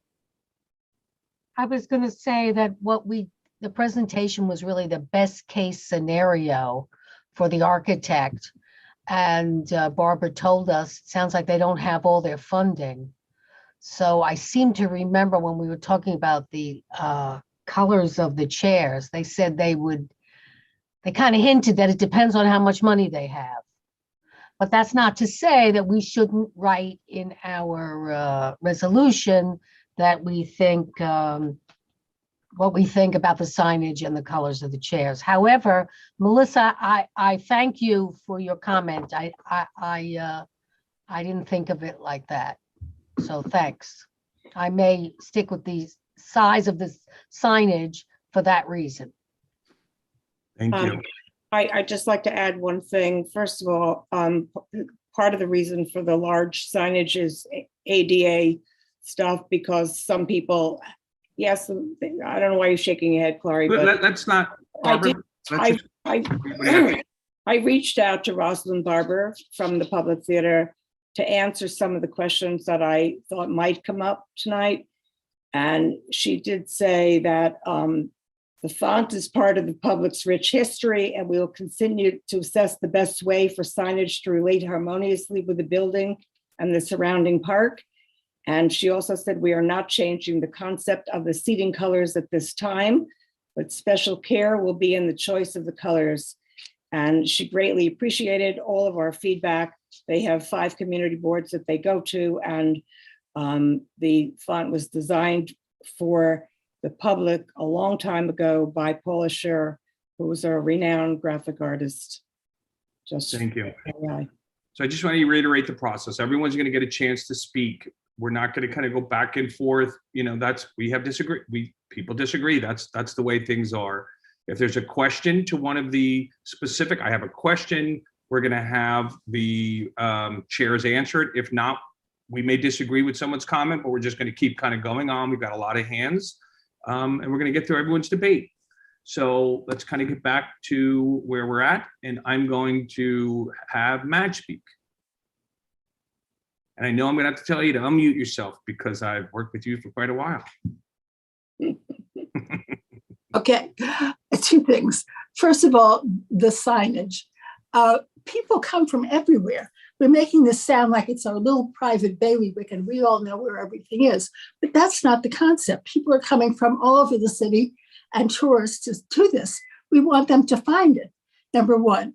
Number two, as far as the colors, they're like the most naturalistic colors. I thought if there were bright colors, the summer colors, we would object that it was too invasive of the park. Those are my comments. Thank you, Madge. And it is Natasha? Thank you. You can still sit in Natasha? line. Thank you, and Natasha, another co-chair. Yeah, I just wanted to respond to a few of the comments that have been made. And I'm sort of echoing things that Melissa and Madge just said. This structure was created for a very specific purpose. It is a theater within the park. People from all over the world, not just all over the city, come.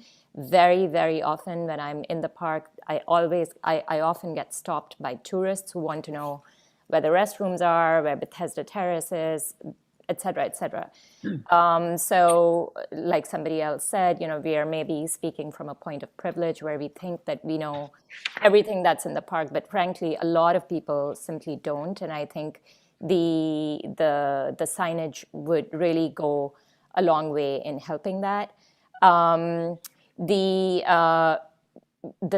specifics of the signage, the fact that it says free, I don't think that's part of what the architects are there to decide on. I think that's more of a ongoing programming decision. I don't think that should be part of our decision tonight during the vote.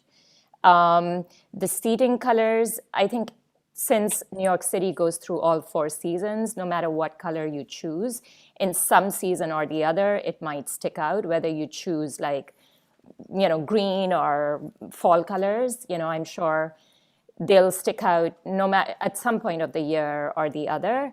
And as far as the banners, the temporary banners are concerned, I think they explained that these are the same dimensions of banners that they have used in other parts of the park.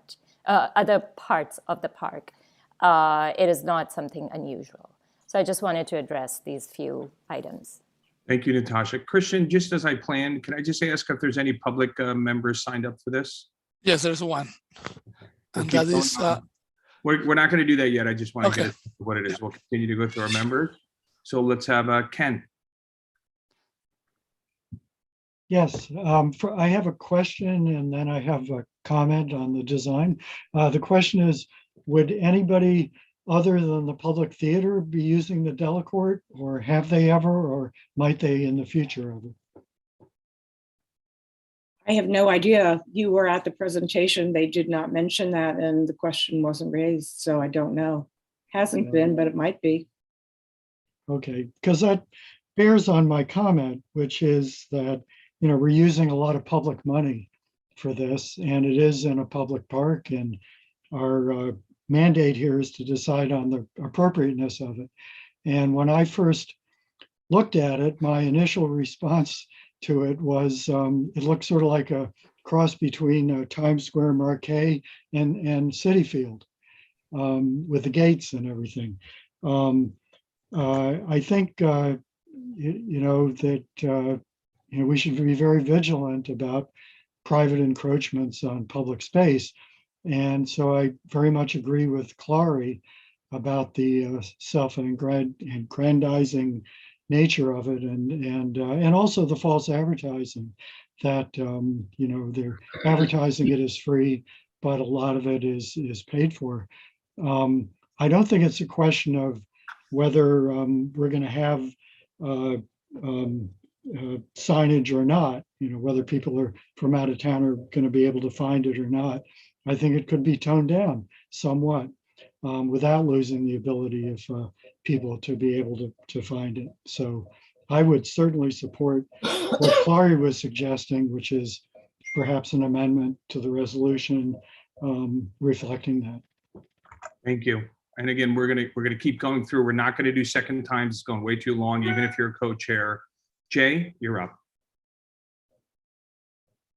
Yeah, I just wanted to say I generally agree with Clary, and I would like you to circle back to her so she can explain what her comment was about having some way of dealing with the couple of objections that caused some of us to hesitate in support of an otherwise worthy project. So I add my support for giving Clary maybe the last word to suggest what she had in mind. Thank you. Okay, Linda. Hi, I actually had a question about a timeline, but listening to all these comments, I have a comment now. So first, Barbara, I'd like to know the timeline because I'm very excited about this. I think the presentation is terrific.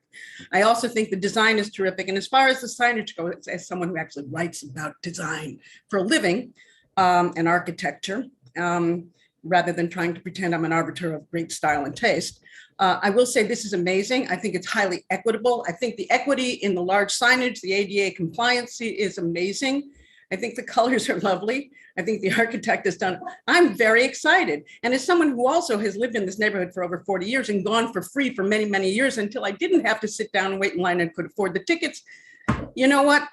People should know that it's available for free. And not everybody is an Upper West Side person who knows the difference. So I think, Madge, I agree with what you were saying. I agree with Barbara and Melissa, and thank you so much for making this presentation. It's terrific. And what is the timeline on this?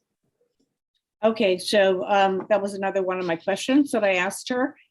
And she said that we will share updates with CB7 on this matter after we've hired a construction manager and completed discussions with CPC and NYC Parks related to construction logistics. It would probably be sometime this spring. She also said, because the question was raised by Susan, that special consideration will be taken to limit any potential impacts to Turtle Pond, viewing platform, and other areas of interest in the park. They were not sure whether they were going to do this in one fell swoop and perhaps have to close for a season, or whether they would do it all in the off seasons and enable them to continue production at all times. But that has not been determined yet. Thank you. Let's keep moving forward. Andrew? Thank you, Steve. Just one quick question. As Central Park is the purview of at least 5 community boards, do we know how any of the other boards have voted or expressed their opinions on this? I think we were the first.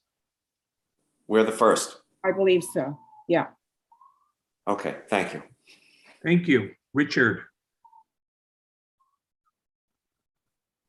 This is not a question or a comment. It's a request that before we vote, I'd like to be able to see the signage again and have it kept up on the screen so that we can actually really look at it closely, because I don't have a recollection of what it looks like, because when you put the graphics up, I hadn't heard from Clary yet, so I didn't focus on the signage.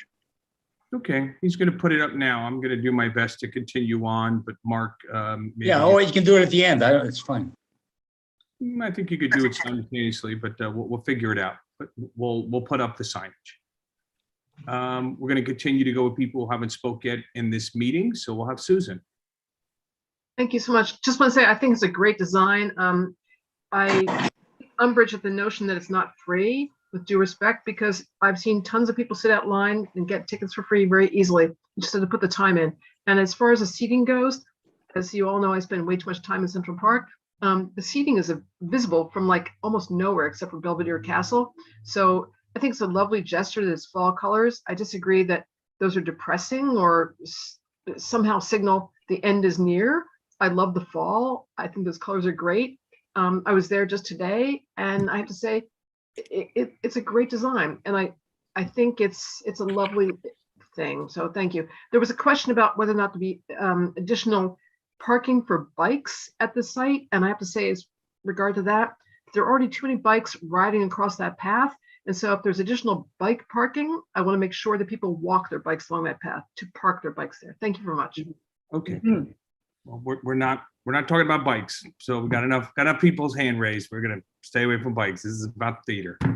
Okay, so we've got 3 people that haven't spoke on this topic yet, and that's Rich Robbins, and then we will then go to the community members. So Rich?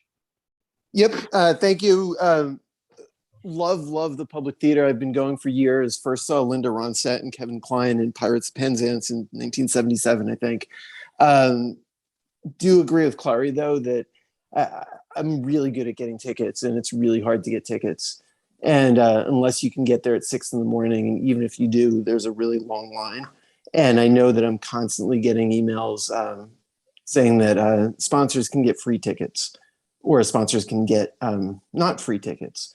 So I know Rosalind from the theater is on this call. I'd love for her to answer 2 questions we have. One is just whether other organizations are able to use the theater and what the rules are with that. And the second is just what % of the tickets during a given run are given out to the public through the regular ticket distribution, and what % are given either to sponsors, donors.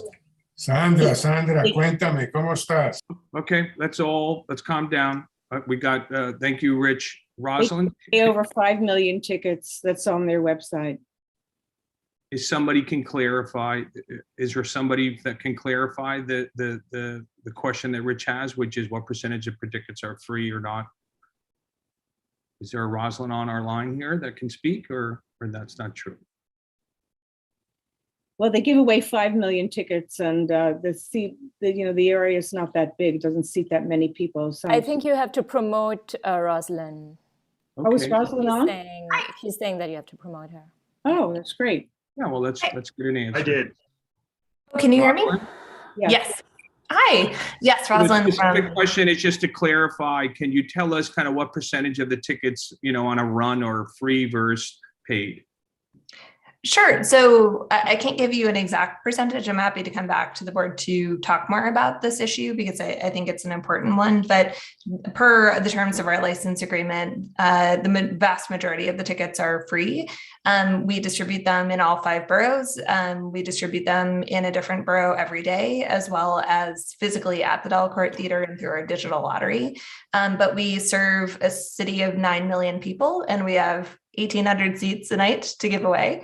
So that's the way that we approach that work. And our goal is to make it equitable so that we're reaching people in all 5 boroughs. But it's clear to, I just want to get the facts straight, clear to say, even though you may have a number, that the vast majority are free. Yes, we do have some contractual tickets that go to the company members and things like that. But yes, that is a part of our license agreement with the Parks Department, and it's something that we abide by. Do tickets given to sponsors count as free? I'm not sure how to answer that question, but I'm telling you that most of the tickets go to people who wait in line for tickets or enter our digital lottery. Thank you. We're going to move on, Rich, to the other people who raised. Rosalind, if you want to stay on and there's some questions, we can ask you. Thank you very much. I'm going to again keep going to people that haven't spoken yet at all for the meeting. So Jeanette, go ahead.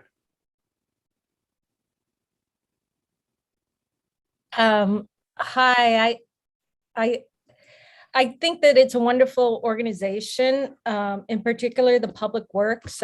My daughter had the privilege of 3 years participating in that with all the other organizations from around the city.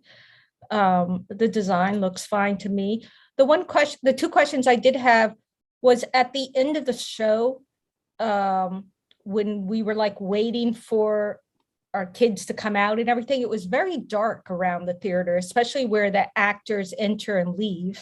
And so I was wondering if there was any additional lighting or lighting upgrade that was going to be done. Not that I want the park to be lit all night, but during those shows. And then the other question was that the bathrooms there's always very long line to the bathrooms. I know that's part of the Central Park Conservancy, but obviously when the theater is running, it puts a lot of pressure on those bathrooms. And I was wondering if any upgrades to the bathrooms were part of it. Thank you.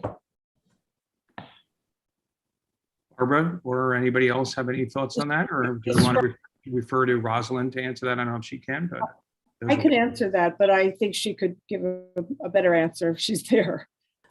Sure. So with regard to the bathrooms, we're in conversation with Central Park Conservancy about upgrading the comfort station because that's actually not a part of the within our license agreement, but they're an agreement that requires renovation, and we're working to undertake that in parallel.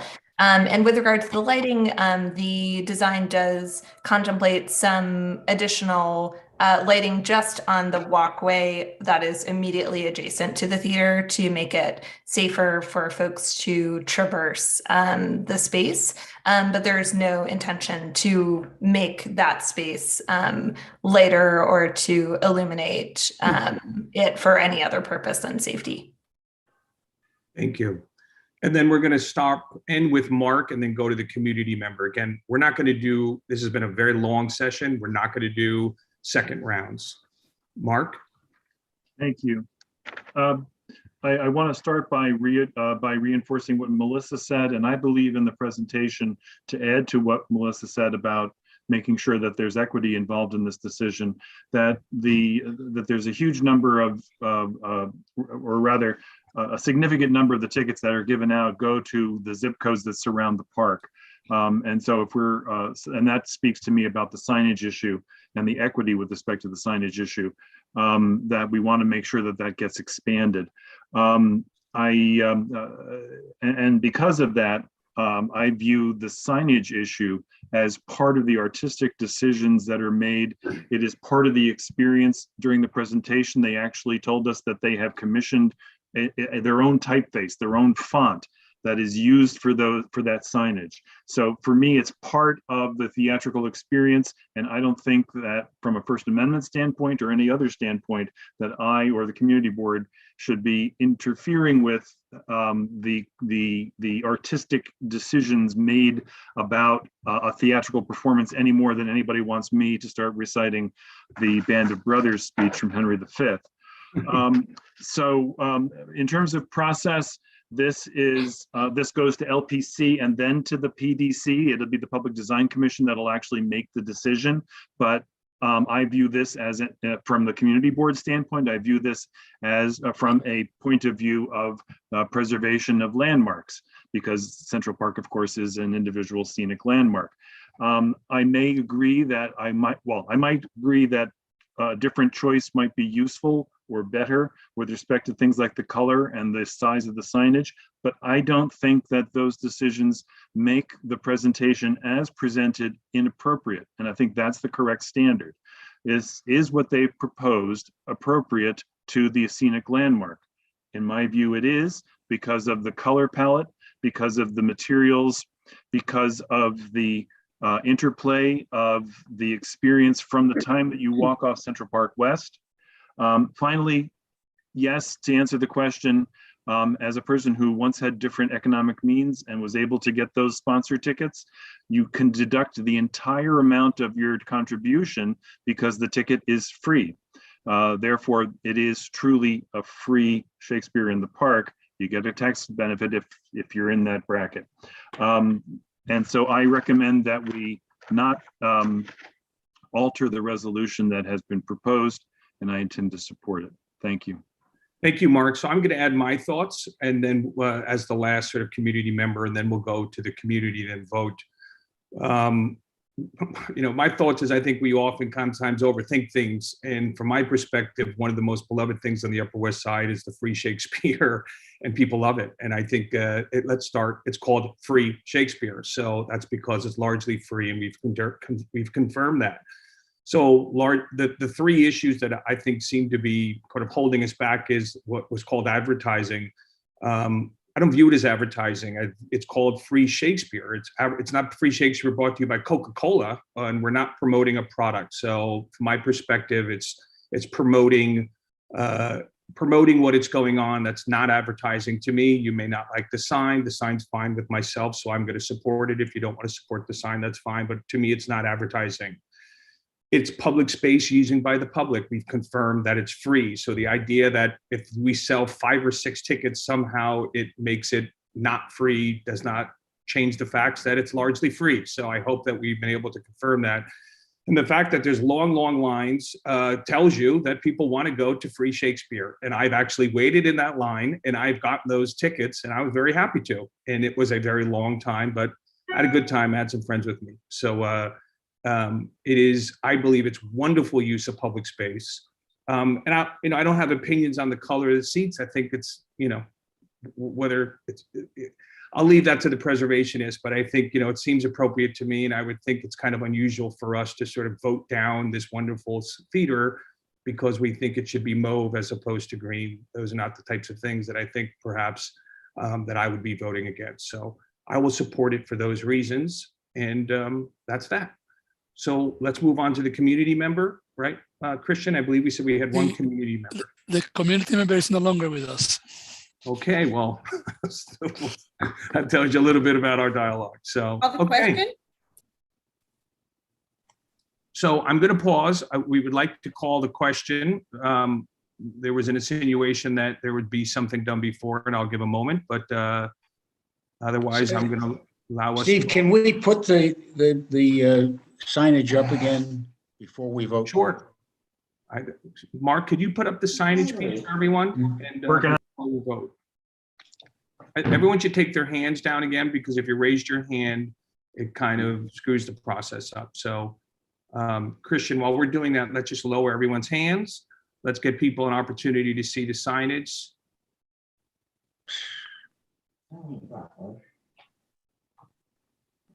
So is that it to the right? Public free Shakespeare to the right. Is that the signage that we're speaking about? The first slide has the best picture. Okay, Mark, you want to go to the first slide? That's it.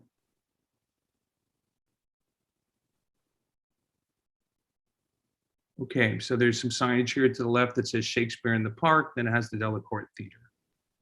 Thank you. Okay. Okay, are we ready to vote? I'll pause a minute. Can we take down the sign, Mark? Okay, so we're calling the vote. So everyone's supporting the resolution. Let's vote.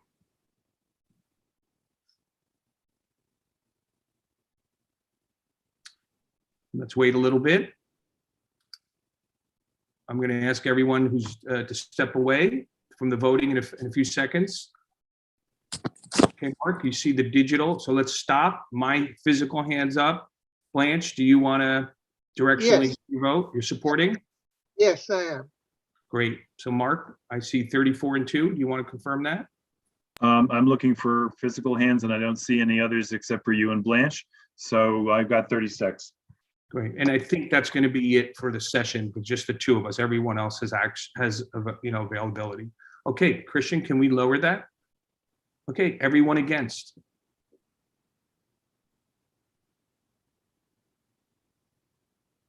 Okay, give it a second. Mark? I see 5, and I don't see any other kinds of hands. Great. If anybody, I'm not going to, once Blanche and I vote, I'm not going to continue to do verbal because I think everyone has access to digital. If you have a problem, let us know. Hands down, abstaining.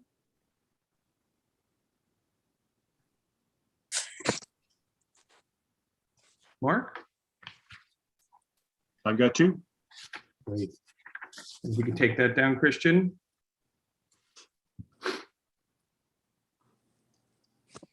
And anyone for cause.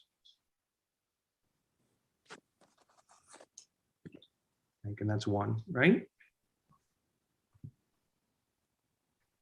Resolution carries 36 to 5 to 2 to 1. Great. Okay, so we're going to take a pause. This is a section that we were planning on moving to the elected officials to give their reports.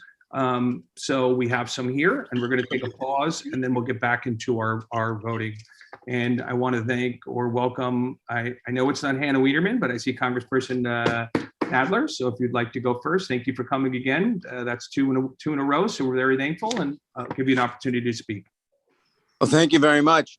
Happy New Year to everybody, and it's a pleasure to be with you this evening.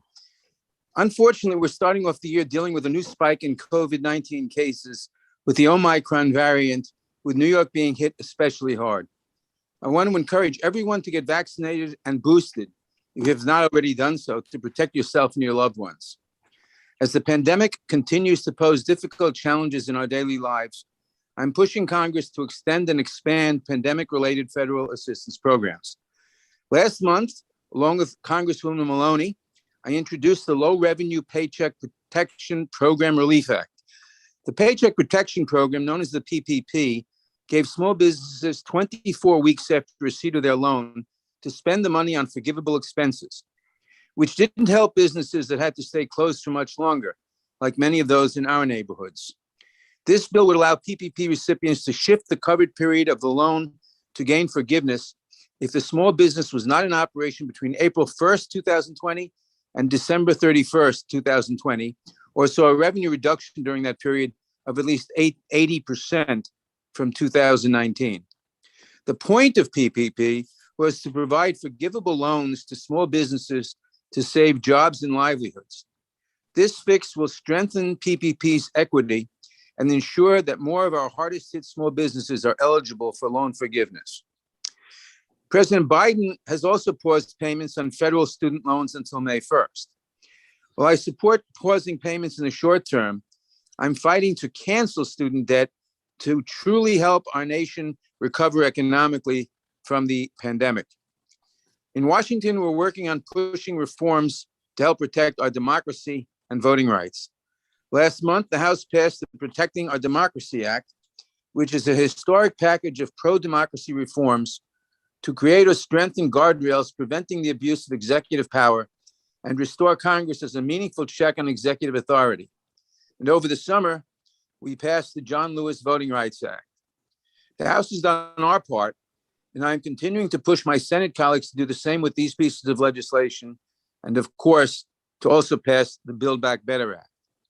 I'm going to leave it there for now, but I'm happy to take any questions. Thank you. Why don't we have one question, and I'll have the question be for Rich Robbins, and then we'll have other, if people want to put their questions in the chat, perhaps we can have them there as well. But Rich, did you have a question for the? I do. Thank you very much. And Congressman Nadler, thank you so much for joining us. And about your last point, both about Build Back Better and the Voting Rights Act, I completely agree with you. These are essential, and I know it's up to the Senate.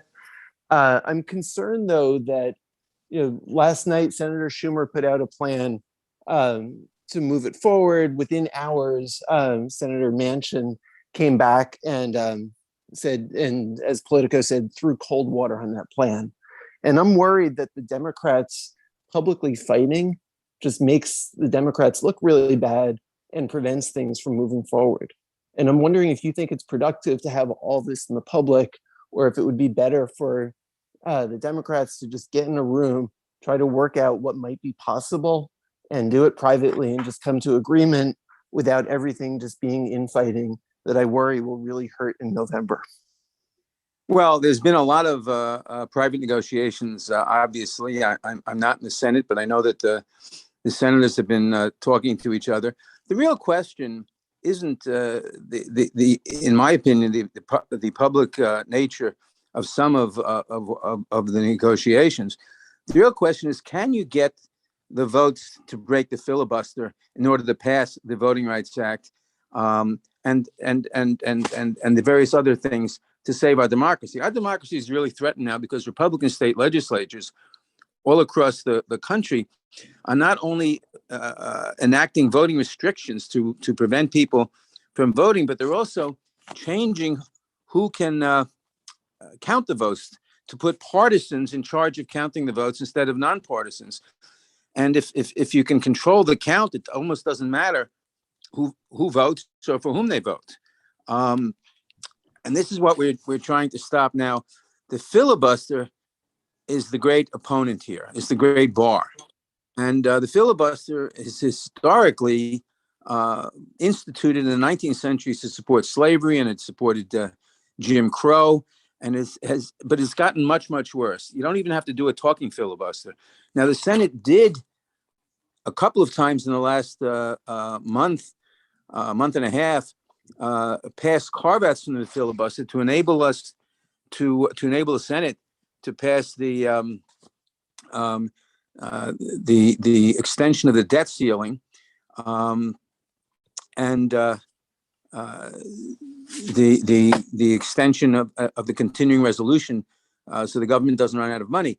If they can do that, hopefully Senator Schumer can persuade Senator Manchin, who's got the key vote here, to vote again to cut out to make an exception to the filibuster to save our democracy, as he voted twice to do in the last month and a half.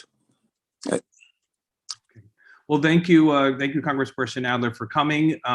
If there's some more questions, we'll get them over to the office. But as always, we appreciate your presence here, and thank you for taking a question. Well, thank you all, and everyone have a happy New Year. Likewise.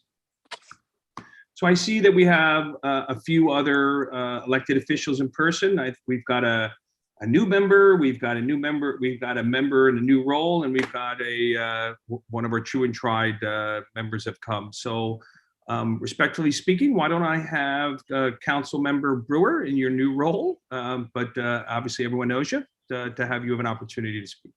Thank you very much. I appreciate this opportunity and I appreciate all your work. So there's just a few things. First of all, just picking up on some of the wonderful discussion. In terms of the district attorney, I just want to point out, and I believe it's still true, that the Midtown Court is closed. I wrote a letter as borough president trying to get it open. Obviously, they have their programs there, but even though it's in Board 4, I think it would be worth advocating if it's still true, because a lot of the adjudications could be referred there. And if the court is closed, they can't. That's number one. Number two, congratulations to Congressman Nadler on so many different things, but we, including Andrew Ridgey, we were at the press conference when he talked about the payment for the support for the restaurants. And oh my goodness, it was hysterical because we were in the Tribeca area and we're talking about federal issues. I swear to God, we must have seen 7 parents who are anti-vaxxers coming over and screaming at the congressman for not supporting an anti-vax agenda. It was amazing in the city of New York to see that. So I just bring it up because COVID is on everybody's mind, and to have parents come over on this issue, it was a little disconcerting. So Congressman Nadler handled it beautifully while he was dealing with much more weighty issues in terms of our country. So thank you, Congressman Nadler, even for that.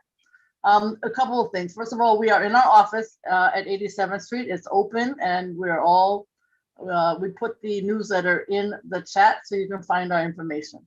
Mostly it's about budget. Tomorrow is the first stated meeting of 2022.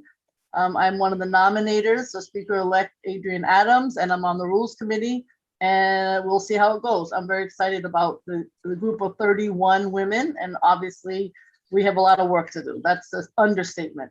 But in terms of budget, which is incredibly important for me and for the community, any community. So there is an expense budget, and nonprofit organizations have to have information in by February 22. There's a capital budget, which I know only too well, and that has to be in by March 24th. And this is all in the newsletter. And there is, obviously, we're going to continue the participatory budgeting. I always think it's important for collaboration and organizing, but to be honest with you, for those, don't rush, don't kill yourself to get there, because if it's a good project, you're going to get your money anywhere. I know I'm not supposed to say that, but that is exactly how it works. So I want to be clear that it's a good organizing project, but I will work as hard as I can to get everybody who needs money. But that is due January 23rd, which is incredibly soon. I also want to mention that there are obviously lots of COVID issues coming up. I think that certainly when the governor gives her speech, I think it's tomorrow, that she'll bring out some of the horrific numbers that you know only too well. Thanks to Assembly Member Linda Rosenthal and me, but mostly Linda, I want to be honest with you, on the 8th and 9th of this month, right, this week, we are having at the Benson, at the park, basically Amsterdam Avenue, Amsterdam houses, Amsterdam, between 64th Street and 65th Street, in that area. Bennerton Park, which is a playground, there will be local city testing. I think that's the first time that it's existed, because with all due respect to the tents, which are run privately, I much prefer the city testing. And I want to thank Assemblymember Rosenthal a lot for making that happen. I spent today on the phone with all the principals of almost all the schools in District 3.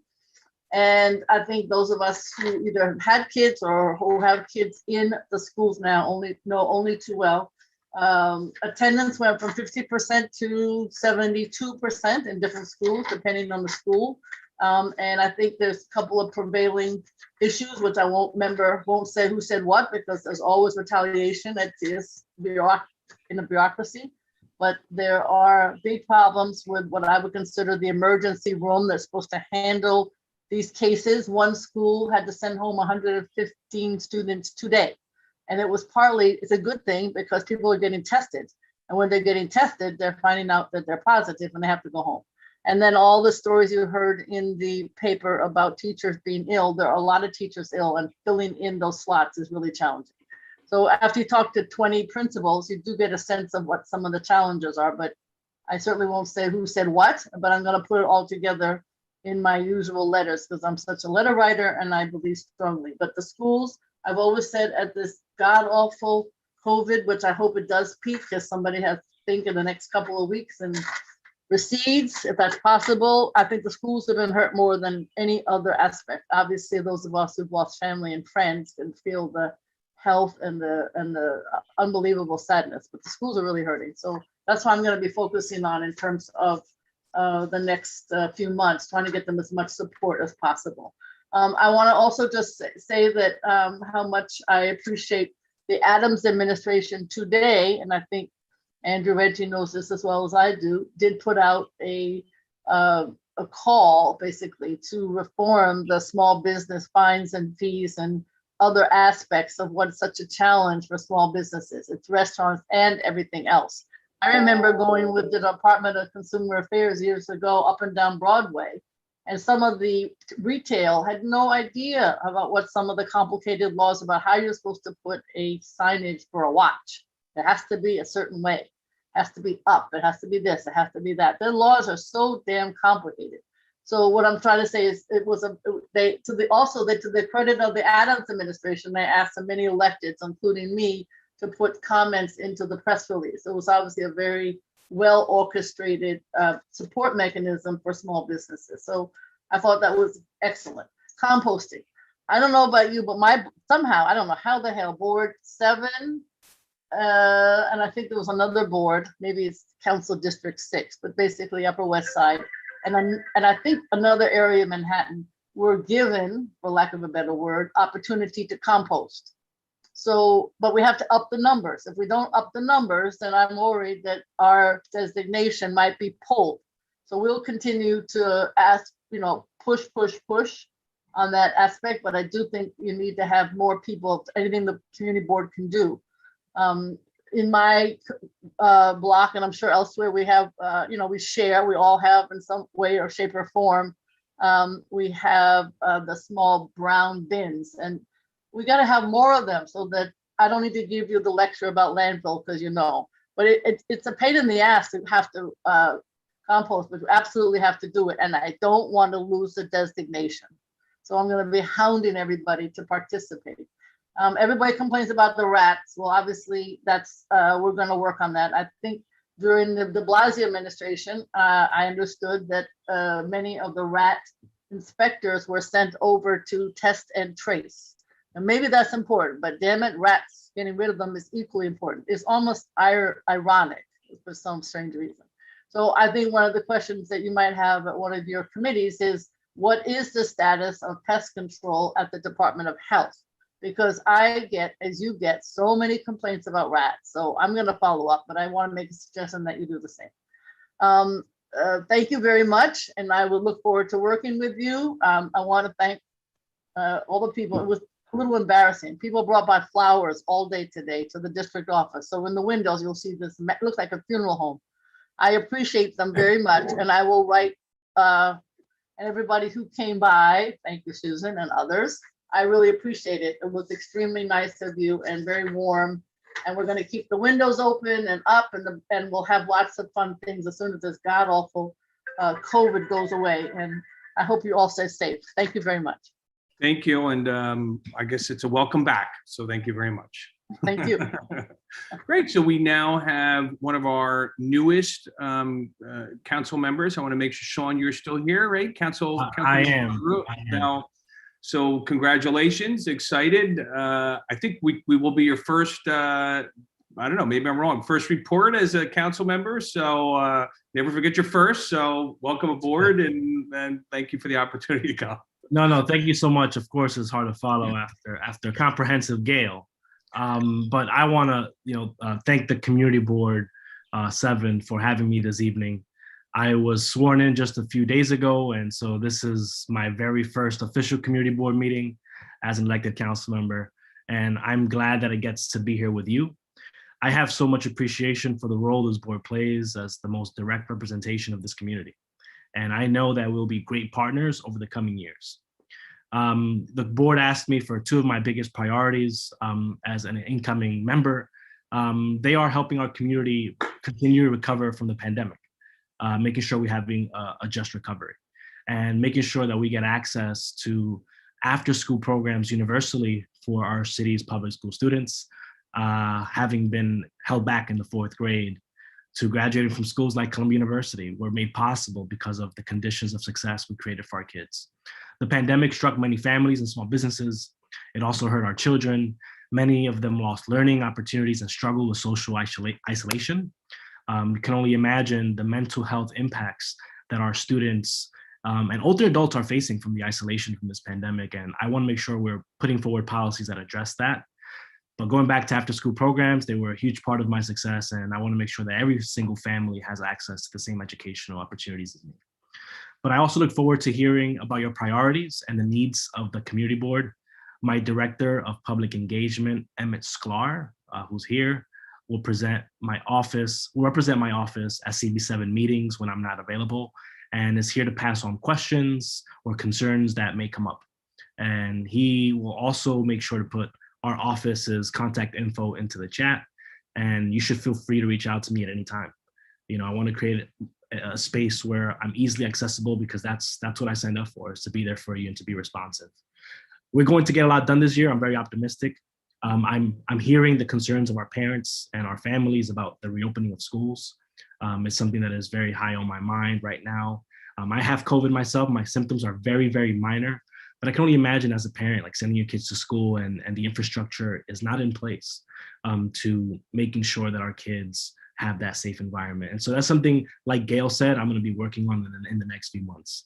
So I'm eager to get started, Community Board 7, and I'm so glad I get to do this work with you. Thank you so much.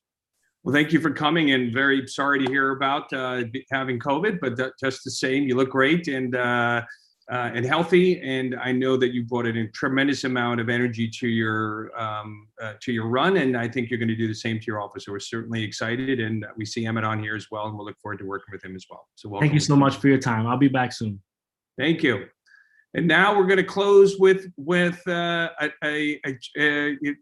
of been here many times, one of our great state senators, Brad Hoylman. I know he's been true and tried. So like I said, we have a I want to say old because that's the wrong way to say it, but let's say seasoned. So welcome, Brad. Happy New Year, and thank you. Thank you for your very delicate choice of phrase. I know I had to make sure I tried to compliment. I appreciate it, and I'll look forward to working with Sean and with Councilmember Brewer. I know Councilmember Brewer is going to need a lot of guidance from the seasoned veterans like me, because she, really is kind of just so new to this game. No, it's wonderful to have these new colleagues, new and old alike. State Senator Brad Hoylman, I was interested to hear a conversation about the Delacorte and Shakespeare in the Park, and your discussion about free tickets. One of the bills I carry in Albany, which came to mind, which I really want to pass this year, is to ban the resale of charitable tickets like Shakespeare in the Park. Those tickets go from the Delacorte, many of them, straight to StubHub and other resellers, and they're sold for markups that depending on the show could be 100% or more. And we need to put an end to it, because that money doesn't go back to the producers, it doesn't go to the 501c3, it goes straight into the pockets of the resellers. So I just wanted to mention that. Secondly,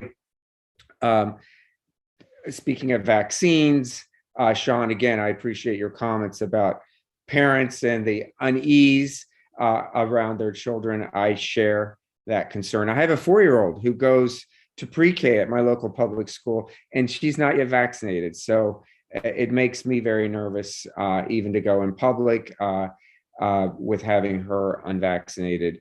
We need to do more. I carry legislation that I think I've discussed here with you at CB7 that would require school-age children to be vaccinated for COVID-19 once that's approved by the FDA and recommended by the CDC. That was quite a battle a couple of years ago that I fought in Albany to remove the religious exemption, which left a glaring loophole for people who are opposed to vaccines to avoid getting their children vaccinated, and not just endangering their children's lives, but endangering children and staff and teachers who can't get vaccinated for true medical reasons, or the fact that they might be pregnant or immunocompromised. I want to fix that this year in Albany too. Third, I introduced I had a number of bills that were signed by the governor, who, by the way, is giving her State of the State address tomorrow back in the Assembly chamber. She's only going to have an audience of about 10 or 12 because of COVID rules. Only the leadership of both houses, meaning like the top 1 or 2 leaders, will be invited to witness her remarks, but you can watch it live streamed. And I've put in our report, Tevin Williams, my colleague, who many of you know, can drop it in the chat. You can watch that tomorrow. It's a new day in Albany. She's going to be back in the Assembly chamber. That was a tradition of 150 years for the governor to address the joint legislature in the Assembly chamber. That was broken by Andrew Cuomo, and now it's being resumed by Governor Hochul. I think that's a very good sign as to where her intention in working collegially with the Assembly and Senate.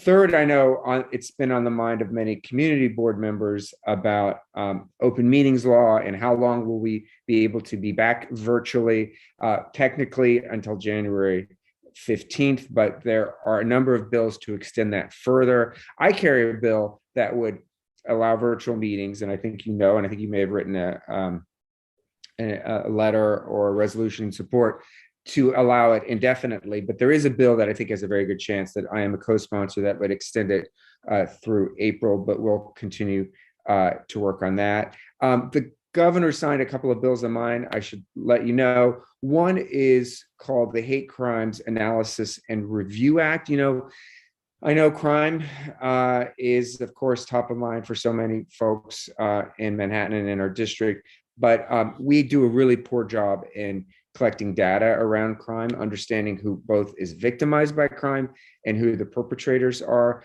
My new legislation, the Hate Crimes Analysis and Review Act, is going to direct state agencies to collect demographic data about hate crimes.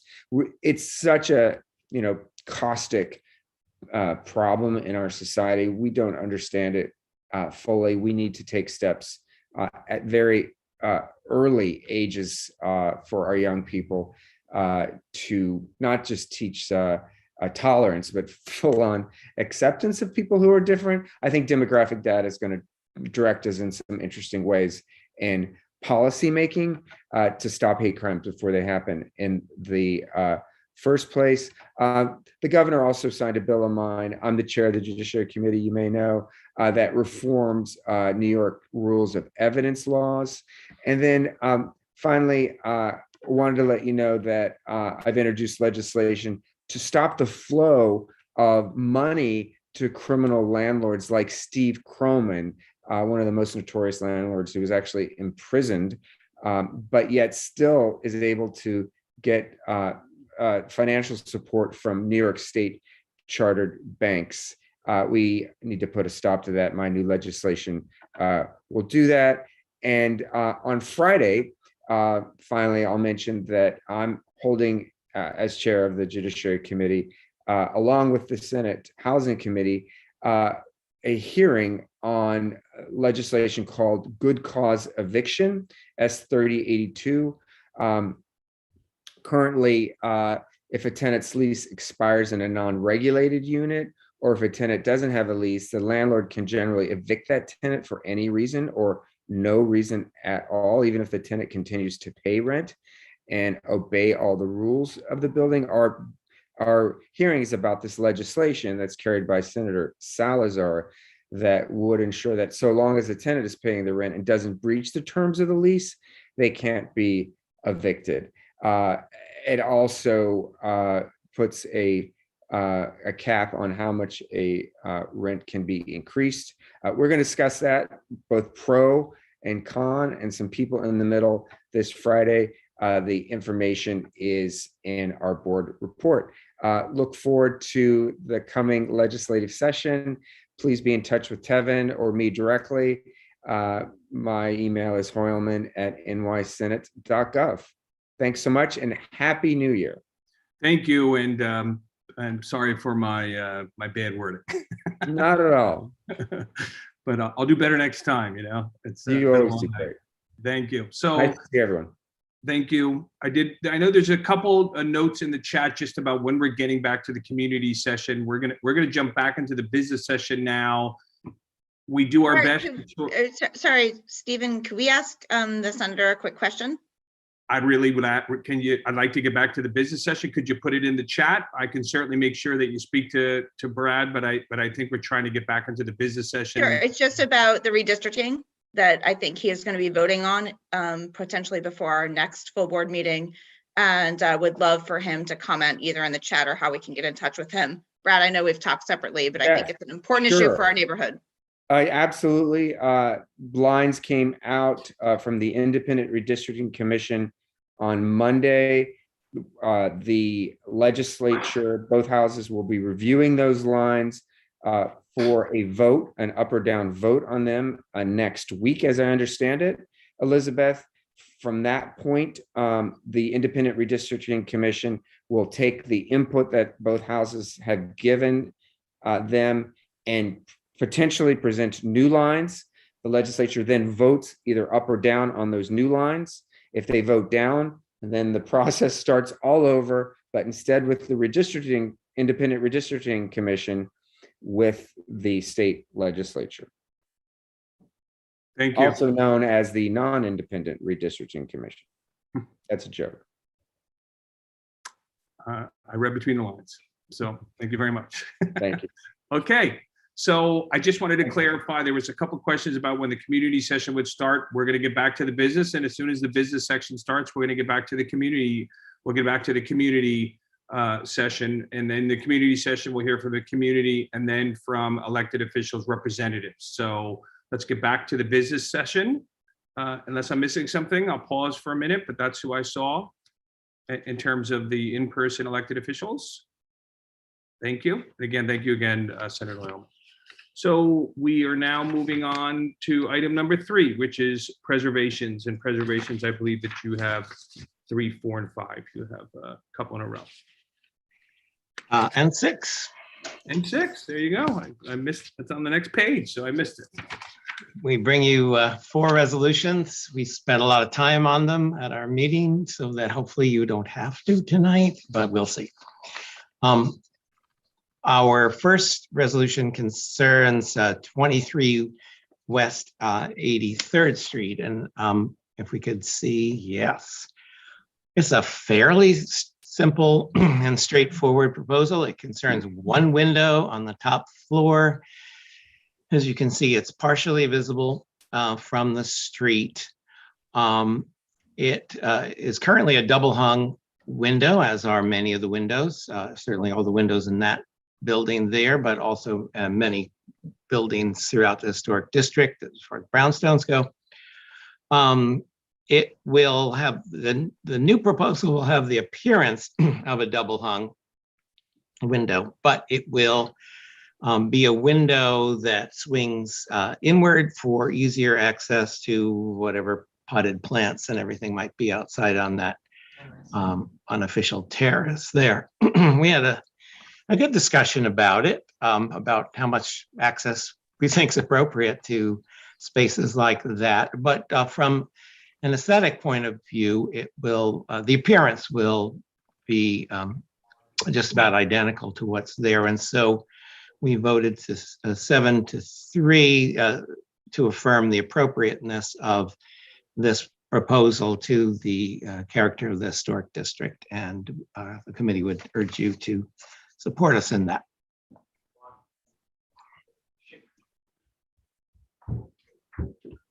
Any questions or comments? Otherwise, we could go to a vote. Let's just hold one sec. Any community members, Christian, on this matter? No. No.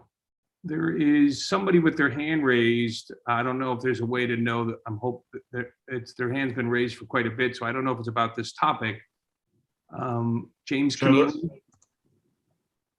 I'm going to allow you to speak. I want to make sure that it's about this topic, though.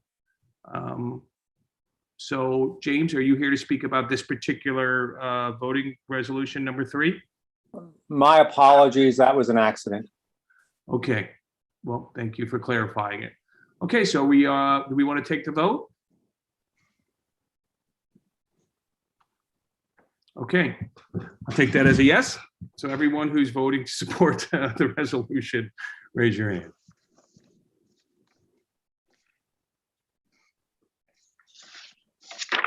Okay, could we give everyone a little bit more time? Ask people to step away so we can clear out and get the right number.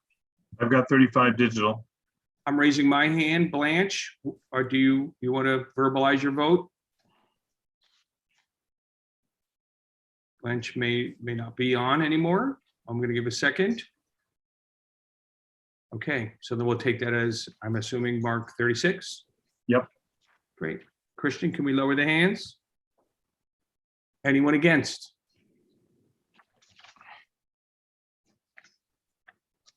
Okay, Mark? Got 2. Got 2. That's what I see. Let's lower their hands, Christian. Anybody abstaining? I see none. Great. And then anybody for cause?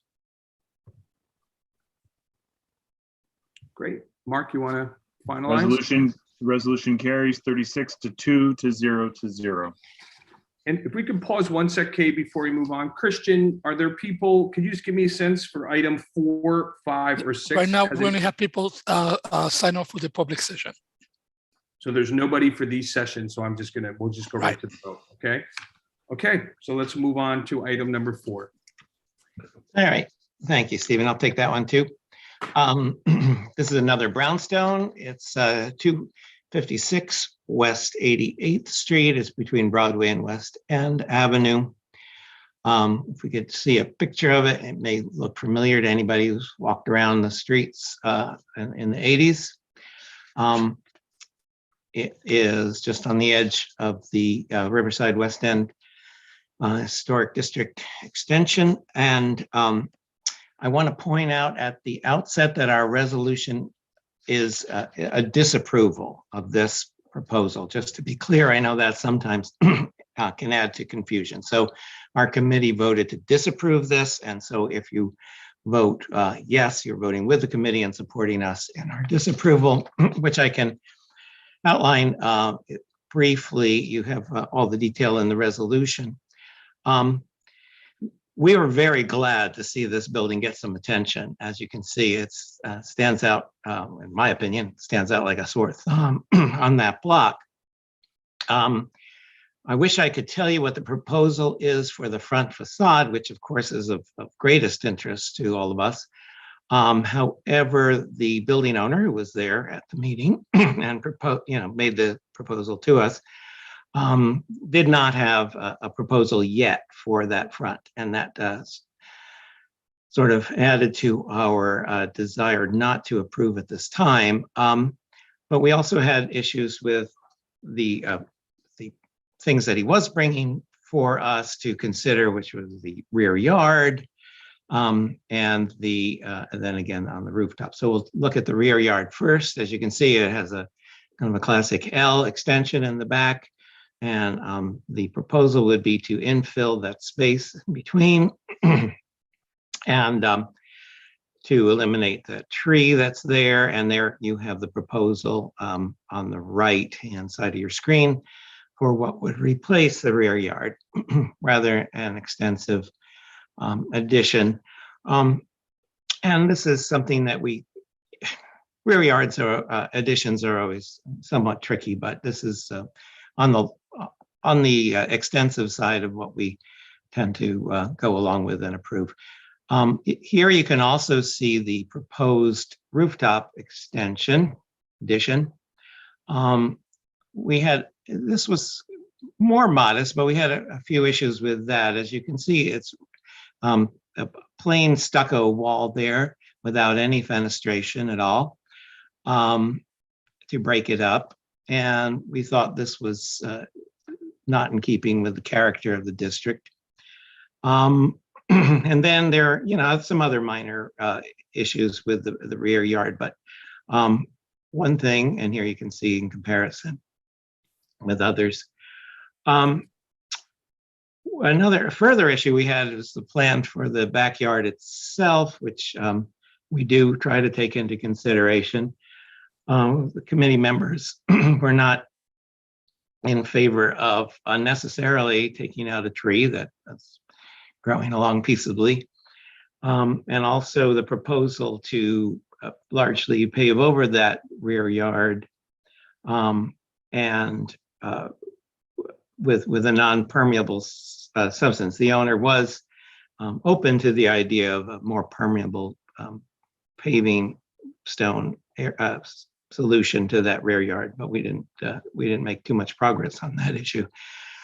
So if I know this has multiple parts, there may be questions about one part or another that we'd love to answer them, but overall the committee voted 9-1 to disapprove the proposal at this time.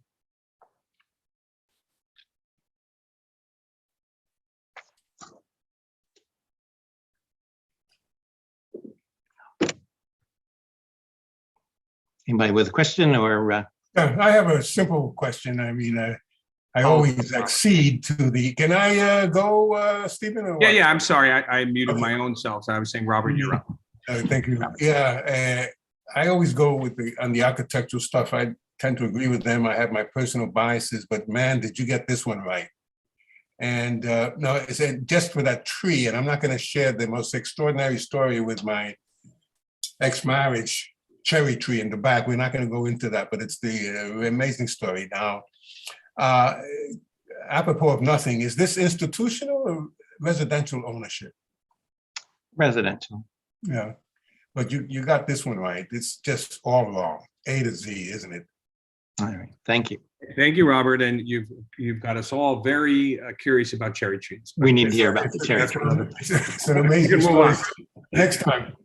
We do have one attendee with their hand up. I want to be a little bit liberal. There's not a lot of, not this moment. So Kim, I'm going to allow you to speak. Kim, I'm assuming that you're here to speak about this particular item. I think I did it. Kim? Okay, I'm going to pause a minute. I thought, did we allow Kim to speak? Kim, are you there? Okay, well, we're going to move on because I do not see Kim anymore and she is not speaking. So let's move on.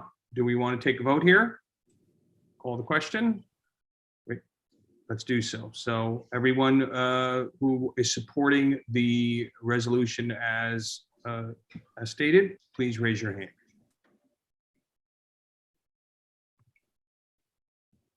Okay.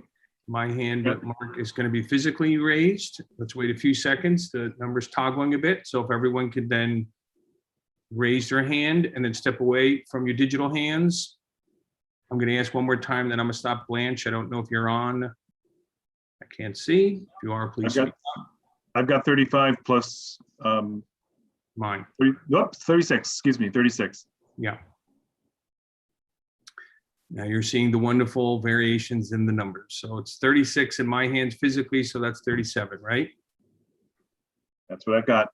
Okay, let's lower all those hands. Everyone against? See none. Anyone abstaining? I've got 2, whoops, 3. Yeah. Let's lower those, Christian. Anyone for cause? Let's just wait a sec. Verbalize any causes. Okay, Mark, you want to read that? Resolution carries 37 to 0 to 3 to 0. Okay, let's onward and upward. So we are on to, I believe, number 5, correct? Yes, I'm going to take that one. This is 173-175 Riverside Drive between 89 and 90th Street, a 15-story apartment building.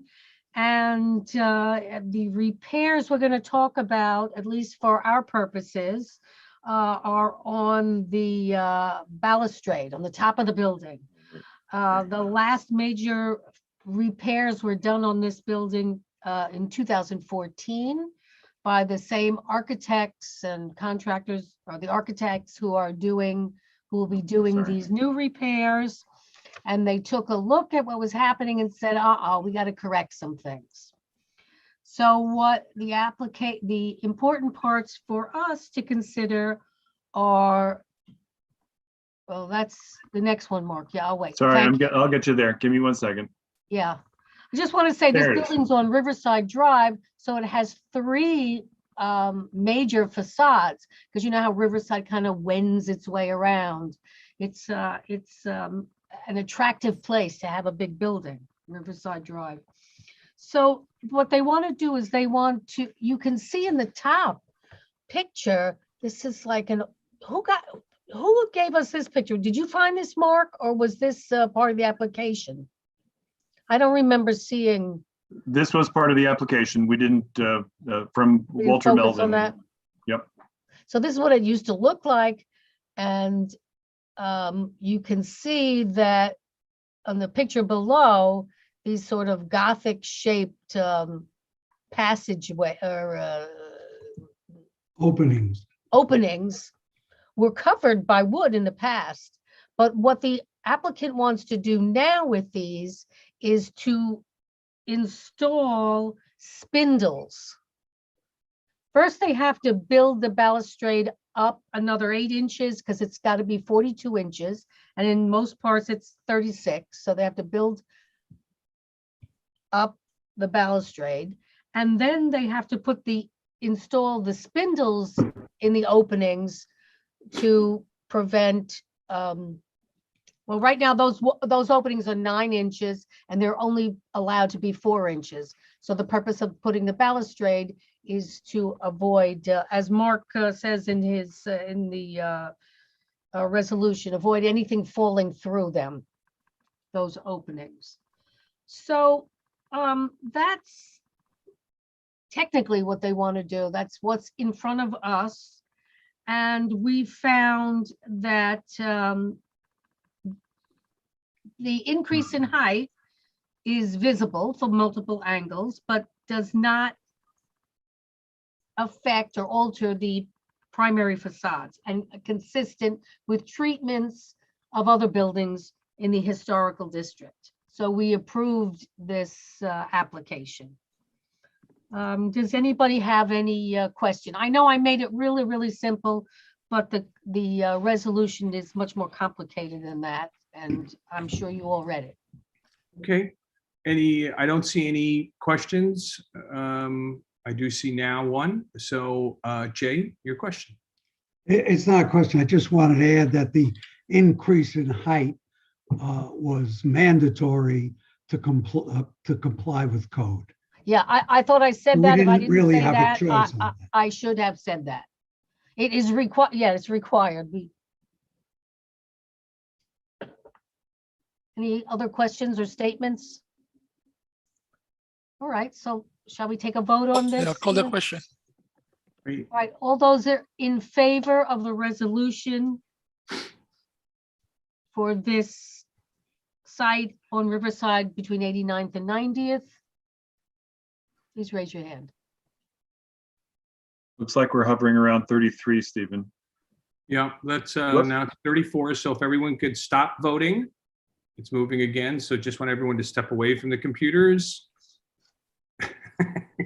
Well, Mark, now you know what I'm talking about, so you're helping me out. So I have a recollection. I All got right. 35 plus, My physical hand. so it's 36 altogether? Yes. Christian, if you want to lower the hands. Anybody against?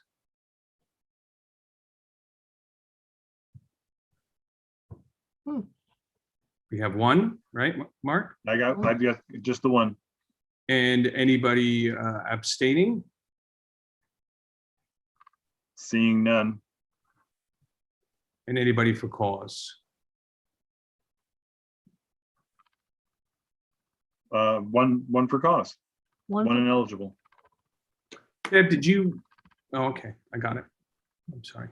Okay, so let's move on to the last item under preservations.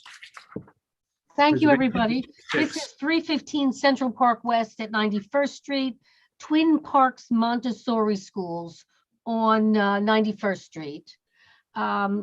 This turned out to be much more complicated than you think, because this is a residential building, a 12-story residential building, of which 2 stories consist of this Montessori school. And the entrance to the Montessori school now has 2 ID plaques on each side of the door. And the Montessori school now wants to add brackets, a pair of brackets over, well, somewhat over the plaques, to put a flag advertising the Montessori school. So this resolution, the vote was 5-3-2-0, which means that it failed at the Preservation Committee, in large part because we were confused. Well, we weren't confused. I was confused about some of the rules. Some members felt that putting 2 flags where there's already 2 brackets identifying the school is like too much. Why do you need so much signage? We looked through the rules and we found that it's typical commercial buildings can have flags, but this is not a commercial building. This is a residential building. And ultimately, the decision will be left to Landmarks to decide how it looks to the rest of the neighborhood, how it looks to the, if there's just too many signs and flags, and if in fact it causes a loss or damage or hides or obstructs significant architectural features. So we are bringing the vote to the full board to decide whether this school should be permitted to add brackets over the plaques as another form of advertisement for the school. And just one more hint from the Landmarks Preservation Commission. They rarely approve 2 flagpoles in commercial areas. They will consider the size of the flagpoles that go in the brackets at the building. So this got really much more complicated than I thought it would. And so we're leaving it to you all to decide if you approve this, if you disapprove it, or you can even say, let's just do what Landmarks is going to do. And they're going to have to make the decision and rewrite the rules.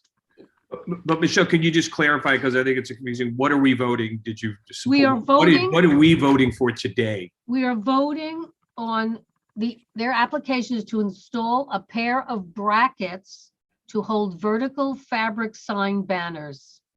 And you were voting, you supported that? You were against it? Well, our vote came out 5-3-2-0, so it was even.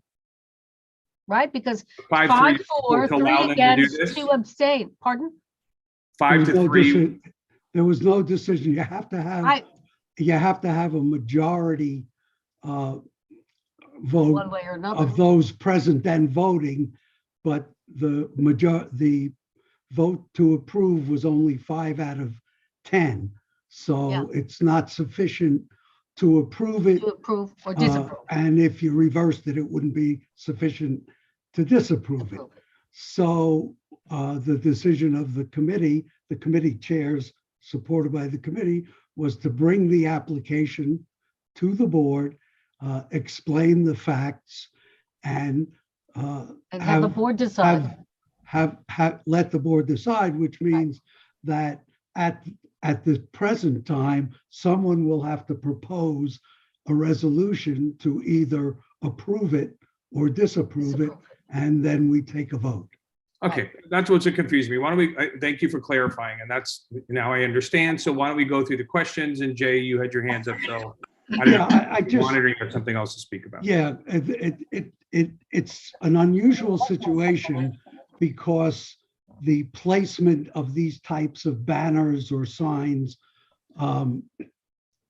the signs that protrude, are not only covered by the Landmarks Commission rules, but there are standards in the zoning resolution of all things covering these types of installations. And the first section that governs them is a section that allows community, where a structure is fully used as a community facility and a school would qualify. There's basically no limit on the number of signs or the size that they can put up. This is a situation where the school occupies the first 2 floors of an otherwise residential building. So whereas the applicant I represented that in his opinion, he was permitted to do this under the zoning resolution, we weren't convinced that in fact that was the case, since this doesn't qualify as a structure used only for community purposes. So with that in mind, we still went on to consider the appropriateness of the sign, leaving, and frankly, Landmarks will have to make the same determination. Right. If Landmarks determines that the zoning resolution permits this in any event, then I assume that they would have to approve it. I suspect that's Well, not they the still case. may disapprove it if they think there's too many signs.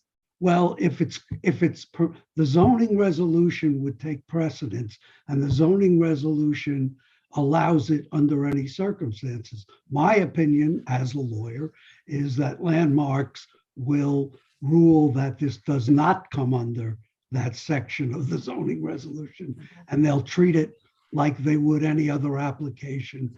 I did want to just jump in. This is better at a committee level, and so I think a lot of us are just wanting to vote on this. So again, the conversation back and forth. Jay, why don't you give your thoughts on this, and then we'll figure it out. My thoughts are, and I agree. So the vote should be on the appropriateness of this installation. I voted against it because the school only occupies a small portion of a residential building in a historic district. They already have 2 plaques affixed on either side of the entrance, and they didn't make a case, at least in my opinion, for the necessity or the appropriateness of adding 2 perpendicular signs to this type of building. So I voted against it, and I would recommend voting against it. Thank you. And so just to clarify, I'll work with Richard, our parliamentarian, after this to come up with a plan. If everyone wants to give, they're for it or against it, let's go through it, but let's not debate what we should do or not do. So Shelley, let's have you go next. Well, excuse me, the resolution's already written to approve or disapprove. It gives us the option, however we present it. I understand it's a highly unusual thing to come with something to sort of say approve or disapprove. It would not have been my preference, but right now, we don't want to have a debate on whether what we should be doing or not. That should be at a committee level. Let's allow people to say if they are for or against this, and then we'll figure out how to vote for it. So Shelley, back to you again. Yes, I went by there. I'm familiar with the area. The two plaques that are there are mini plaques, very unobtrusive. You would almost miss them if you didn't look for them. I think the fact that the school has the first two floors, not the top floors where they're not visible, but a significant location. There should be something more identifiable. What they're planning apparently is something narrow. So I don't think it's inappropriate at all. I think we should celebrate the public and private educational opportunities that are available in our community, not overly, but in this modified, respectful and dignified way. And remember, there are people who send their children there, okay? There's nothing about it that otherwise would say too much that this is their school. And I spoke to people in the area who I know. I said they didn't seem to care. I don't think I think it's aesthetically it's okay, and I don't think it's inappropriate, rather appropriate for our community and not inappropriate from preservation point of view. I would urge people to approve. Thank you, Shelley. Louisa? Okay. This is not a community facility building. It is a residential building. And blade signs are very obtrusive. I believe someone said that what they want to do is put up blade signs. If we're talking about giving a little more notification to the community, the signs that are flat, that Shelley just said was small signs, could be made somewhat better.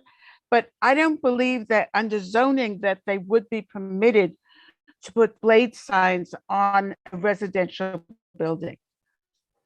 Thank you. Ethel, and I'm just saying, we're not going to go through twice. We've been pretty long on this. So Ethel, we're going to go.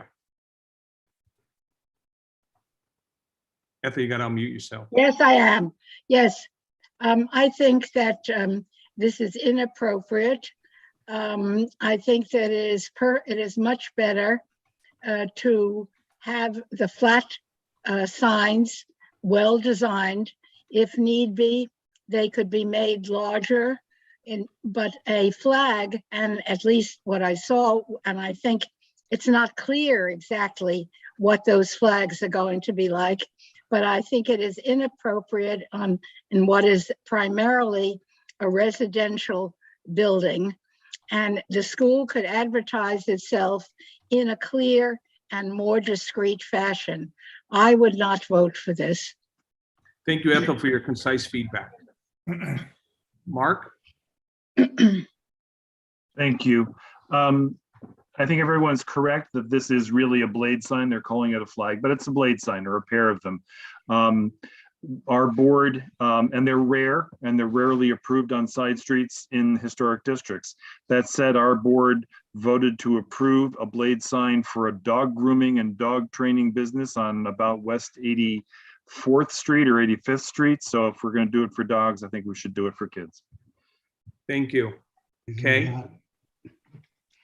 Yeah, I agree with Mark, and I agree with Shelley. When I did a site visit to this building, I rode by on my bicycle twice before I could figure out where the school was. So clearly they need to do something. And I thought the proposal was modest in scope and tasteful in design. And so I'd urge us to vote in this case and to approve this proposal. Ira? Yeah, we're confusing apples and peaches here. One is the landmarks issue. Landmarks Commission has jurisdiction over whether it's appropriate. They do not enforce the zoning resolution.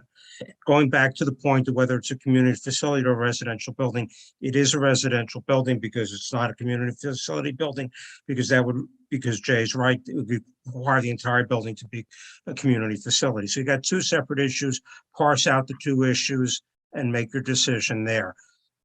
Given the fact that it's not permitted by zoning, in theory, our vote on the appropriateness or inappropriateness of the signage is irrelevant. Thank you. Barbara?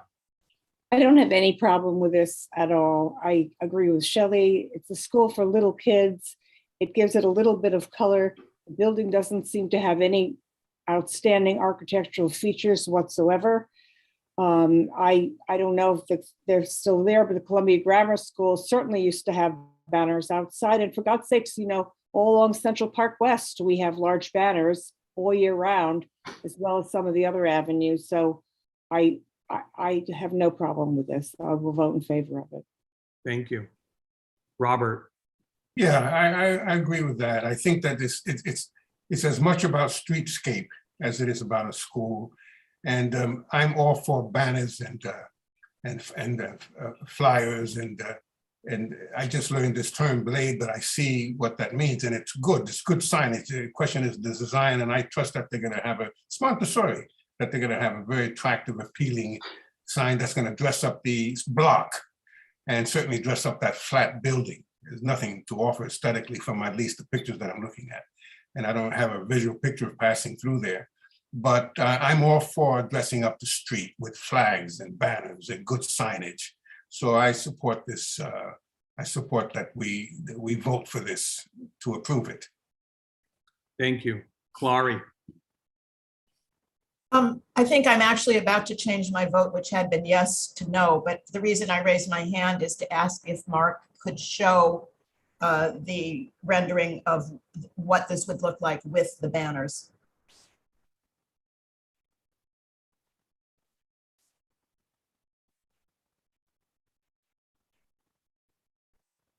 I don't know if that's helpful to you, Clary, but that's the picture.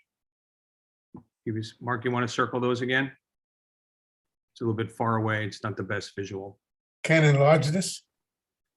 It's tough. Let's see if Mark can do it. Oh, yeah. There you are.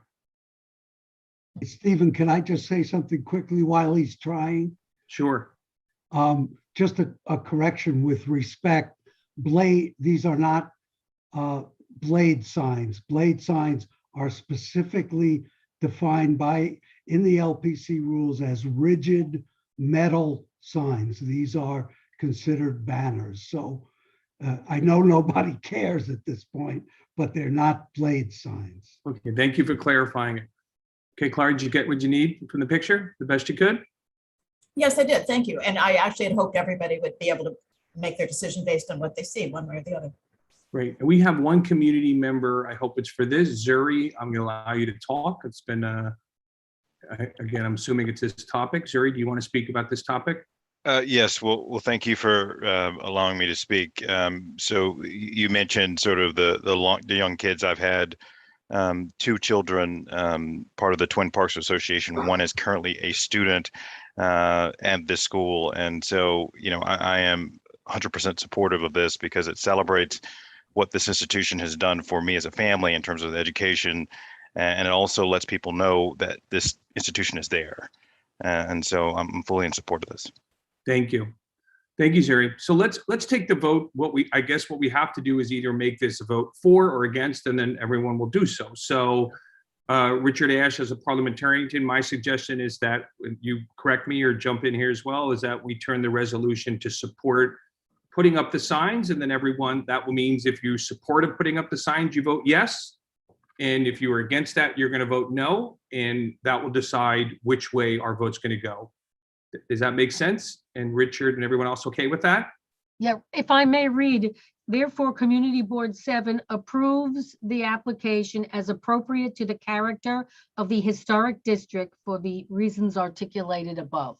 Right. So a vote yes is allowing the signs to go up, and a vote no is not allowing the signs to go up, for everyone to clarify. Thank you. Okay, so we're going to vote. So everyone supporting and voting for the signs to go up, please vote now. Yes.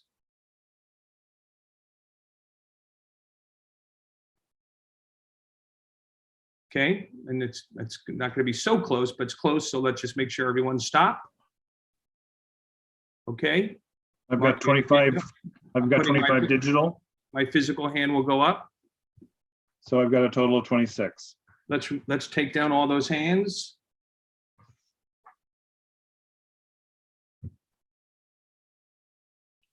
Great. And let's just take down the hands. One went up, so just take them down again before I say anything. Okay, all of you against.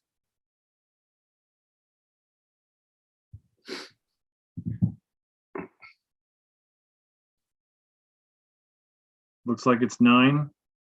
Yep. There was a brief flirtation with 10, so there it is. All right. See, you're on, you get to see what I see. Okay, we'll confirm it at 10. Take those hands down. Anybody abstaining? Ethel, I see your physical hand. I think you want to abstain, correct? I'm not sure if you're doing a digital as well. No, she's not. You're muted, Ethel, so. Yes, I want to abstain. Okay. So we're still in the abstaining phase. So that's 3 digital and 1 physical. That's what I've got. And Roberta voted against. We got you, Roberta. Thank you. Let's lower all the hands. And then for cause. Okay, you want to read that? So I have it approved as 26 to 10 to 4 to 0. Okay.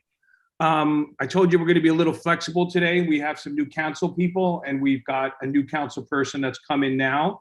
So I want to give him an opportunity to speak and then we'll go back to our last item. So Council Member Eric Botcher, welcome. I know that you're a new council person. We want to welcome you to our committee, or I should say our community board. And, you know, if you want a few minutes to introduce yourself and maybe share, you know, 1 or 2 of your initiatives, we want to welcome you aboard. Thank you for coming. Hi, thanks so much, everyone. I'll be very brief. I know it's late. I'm here from my office, my very empty office, and this is my first community board meeting as an elected official, Community Board 7. Thank you so much for having me. I know so many of you. I see Elizabeth and Mark and Andrew and Barbara and so many of you that I know through the different roles I've had over the years. Just a little bit about me. I was Corey Johnson's chief of staff prior to this, beginning in 2015. Before that, I worked at the governor's office as the Manhattan rep, where I first came to CB7 when Elizabeth was chair and then Mark was chair. That was 10 years ago, I think. And I'm so excited to be here. And I just want to let you know that I want to be a very active and strong resource to you. We don't have much of CB7, as you know. We've just got a few blocks. We go up to 63rd Street over by the park, over by Columbus Circle. But I want to make myself available to you at all times. We have an amazing staff. Lori Harjo-Warogo, who many of you know, is staying on. Thank goodness. I'm so happy that she's agreed to stay with me. And she's going to continue to be our liaison to Community Board 7. So happy New Year, everyone. So great to be here with you. Looking forward to working with you. Well, thank you very much. Congratulations. And those are very important blocks. So, you know, we're gonna hold you to it. So it's a few blocks, but, you know, every block matters. So thank you very much and congratulations. Thank you. Welcome. Thank you. Okay, thanks. Let's jump back into we have one more item, and I dare say transportation may not be controversial today. So let's see. It seems like a pretty straightforward one, but pretty straightforward. It's always a little different, so we never know. So let's go to transportation with our last item, resolution item. Thanks, Steve. So transportation. Let's call the vote. Let him go ahead. Come on. Kidding.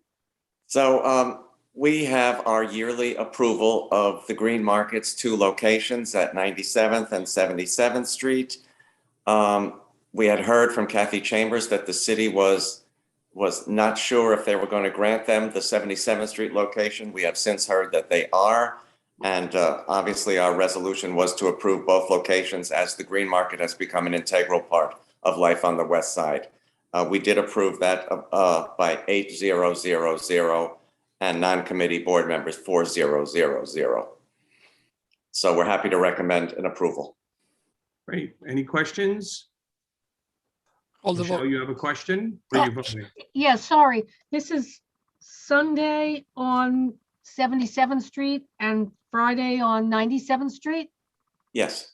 Okay, Thank you. Can you let's lower Thank your hand. Great. So we ready to vote? Great. Everyone is supporting transportations. Let's do so.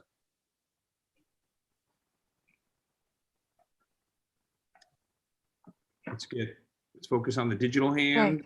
Stephen, I have a question. Well, we're in the voting section now. I know. What about the Lincoln Center Green Market? Doesn't that come under this?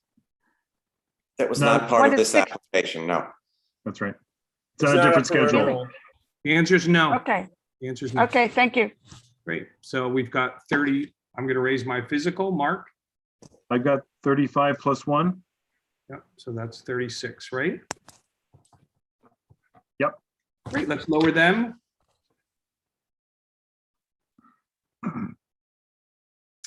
Anybody against? Seeing none. Great. Anybody cause or abstaining? I'm sorry. Been a long night. Abstaining. Again, seeing none. And for cause. Not sure how that could be. Great. You want to read that, Mark? I have 36 to 0 to 0 to 0. Great. So we now have the minutes and then a chair report. I'm going to say this. There's just one more thing. Andrew and I wanted to add about the upcoming meeting, transportation meeting. We are going to have 2 things on our agenda: the open restaurants, and we're going to have access to pedestrian and bicycle access to bridges. But we're just, as of tonight, adding a 3rd thing, and I'll take this, Andrew, unless you want to handle it. We don't want to open a big conversation. We got a quick announcement. Let's do it. What is it? Going to be under a minute. The memo from DA, our new DA, has said that they will not prosecute fare beating. That's a shock to me. And I can assure you it's going to be on our agenda next week. It undermines the ability to have mass transit in our city, and we will discuss it thoroughly. And I hope people who are interested in that issue come to our meeting. That's it. Thank you. And we'll update that. And I'm sure we'll have a very vibrant conversation about that during transportation. So I'm going to do something different. We used to got to just approving the minutes, but there has been some dissenting. So what I'm going to say is differently is anybody against unanimous dissent of the minutes? And that's Ken. Okay, Ken, did you read the minutes? I did. Okay. I have one proposed change, which I think ought to be made before I would vote for it. Shall I go ahead? Sure. Okay. The number 9, which is was the discussion of the e-bike resolution. The minutes omit the amendment that was adopted to remove pedal assist bikes from the resolution. And so the way it reads, it's like we voted for the resolution as it was presented, rather than as it was amended. I have some wording to suggest that I could put in the chat to insert into the minutes that would, I think, take care of it. So just to clarify, you're speaking to the full board minutes, and you're saying that the full board minutes are absent of information that you want to add to the full board minutes. You're not necessarily saying there's anything wrong with the minutes. Is that correct? Well, but the absence of it makes it not complete. It's very incomplete, yes. Okay, and your conversation is that, and it's about what section of the? It's number 9 in the minutes, which is the summary of the resolution on e-bikes.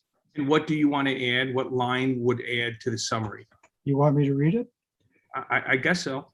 Okay. Really? The answer is yeah, I guess. I wish you would have presented this earlier. We've had it, what I like to say about the minutes is you've had the minutes for 5 days. If you had sent this, we could have worked through this and perhaps not have to talk about it. And maybe we could have just done it over the last 5 days. Well, over the last 3 months, people have complained that they voted against it because they haven't taken the time to read it. It seems like something we should be able to work on, and this time would be valuable used on something else. And if we couldn't, then we could vote on it, but we'll use this time. But it seems like something we could have done previously. If you're asking me, that's my sense, but let's go. Well, unfortunately, I didn't get to reading the minutes until about an hour before the meeting. Well, so because I'm busy like a lot of other people. So let's use our time diligently, but we got to be respectful of other people's time. But let's go. We'll try to be as diligent as we can. After deliberation and the adoption of a friendly amendment removing pedal assist e-bikes from the resolution so that it would affect only users of throttle operated e-bikes, the resolution, and then picks up from where the. That's what you want to add. Yes. Okay. I'm going to rude going around. Jay, is there an issue? I think that you. No, as the. Seems like it's fine, you know? I wanted to confirm that Ken is correct, that at the end of the discussion, as the proponent of the resolution, I agreed to exclude category 1. Okay, so you're agreeing with Ken. Great. So I'm just going to try. Does anybody have a problem with us adding Ken's comments? Great. So we are going to, I don't know if it's for me to accept, but I'll accept the friendly amendment into the minutes. I should guess as my secretary, Bev, do you have a problem with that? No, that's accurate. Okay, great. So let's add that in. Now that that's added in, is there anybody against a unanimous consent? Great. So can we have a unanimous consent for the minutes now with the friendly amendment? Aye. Thank you. Okay. We'll just take that as unanimous consent. Thank you. And I would encourage, you know, all I'm trying to say is that a lot of that stuff can get done over the last 4 days. And I think that if that had been brought to Bev, I think she would have been happily to add it. And I think that's a better use of our time.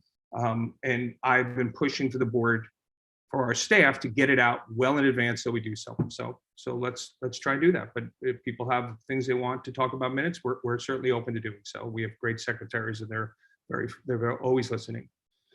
Okay, I wanted just to go to the chair report. I don't have a lot, but I did want to start out. I received a request from Doug to just acquiesce a few minutes to him.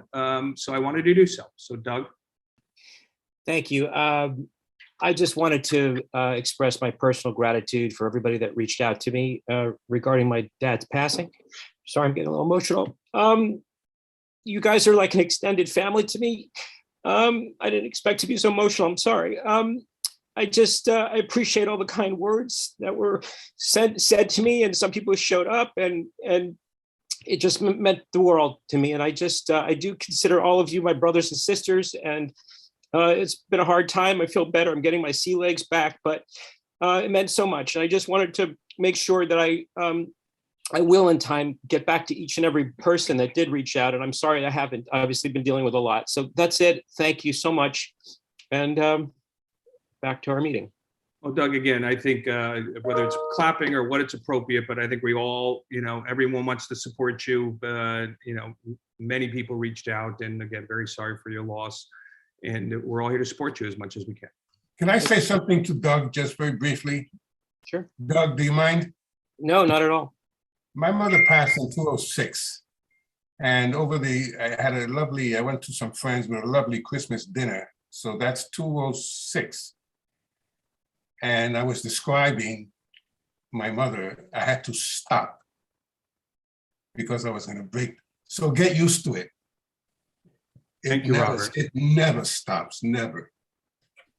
Thank you, Robert. And for the record, my dad grew up in Washington Heights, but he was for the last 60 plus years was an Upper West Sider and contributed to this neighborhood. So not just because he's my dad and I'm a board member, but he was certainly very interesting man, Doug. And I was lucky enough to, I think, meet him within the last 2 months, and he had quite a smile on his face, and you did a great job taking care of him. So applause to all. Thank you. Okay, I just want to talk about a couple things in the rest of my report. One is about our in-person and remote task force. I just wanted to let everyone, all the community board members or public know that in the coming weeks that they're going to be putting up a poll on the website, and we'll try and get that out. So keep an eye on that, and that there is going to be some type of public hearing for the public to chime in. And the goal is to have that within January. So we will message all that, but that's for us to kind of speak about, you know, in-person and remote, you know, what does that look like long-term is that opportunity. So I wanted to make those announcements for Elizabeth and her task force. I did want to bring up attendance. Unfortunately, for the first time that I know, 2 committees could not reach quorum. And at the end of every year, it just is generally the time that people start looking at attendance, and I will look at attendance with the borough president It was a little flexible last year because it was kind of a funky year, but two things. Attendance is, we are required. If you want to be a board member, you're supposed to go to your 2 committee members and committee meetings. You're supposed to go to a full board. You're supposed to stay there from the front to the beginning. And that's what we're asking. And things happen, but it's not, we shouldn't be going when we feel like it. We have to address that. I would also respectfully ask everyone, if you're not going to go to a committee, please email your co-chair. They have to put together a quorum. And if it is, I think, respectful to let them know that you will not be coming, that's okay. But I mean, they have to make plans. So I'm requesting that if you can't make your committee meetings, then you should be able to tell them in advance. I think that would be a respectful thing. Co-chairs work pretty hard on the meetings. There's a lot of prep. There's a lot of post. I think that's being courteous to our fellow board members. So I request that we do that. But again, I'm just letting you know that this comes up, and if you have to miss a meeting, you have to miss a meeting, but there should be a reason. And as they used to say, word to the wise. And then the last is just a technical thing. Michelle Booker is going to be out from 1/20 till the 24th. So if there's any request from the community and or specifically board members, focus them towards Max, who's on our call today. Generally, most people CC everyone, but just make sure that Max and Jesse's available as well. They'll be holding down the fort, but make sure, if you only send it to Michelle, you may either get an out of office or not get the response that you need. So please make sure you do so. So those are just my board meeting reports. Let's move on to the community session, in which we're going to go back and forth between the community and elected officials. I'm going to ask Mark and Christian to help me a little bit with the elected officials. It's kind of there's some new names. I know some of the traditional ones, but the goal is to go back and forth, and we'll figure that out. So Christian, how many community members do we have to speak? Two. Okay. Well, let's we'll go back and forth. Why don't you start with one, and then we'll go to an elected official. We'll go back and forth, and then we'll figure it out from there.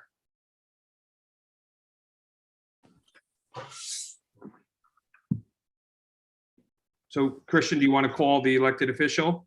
Okay. Let's start with Bryce Pierre. Hi, thank you so much. An elected official. Not a community member. I work for Assembly Member Gottfried.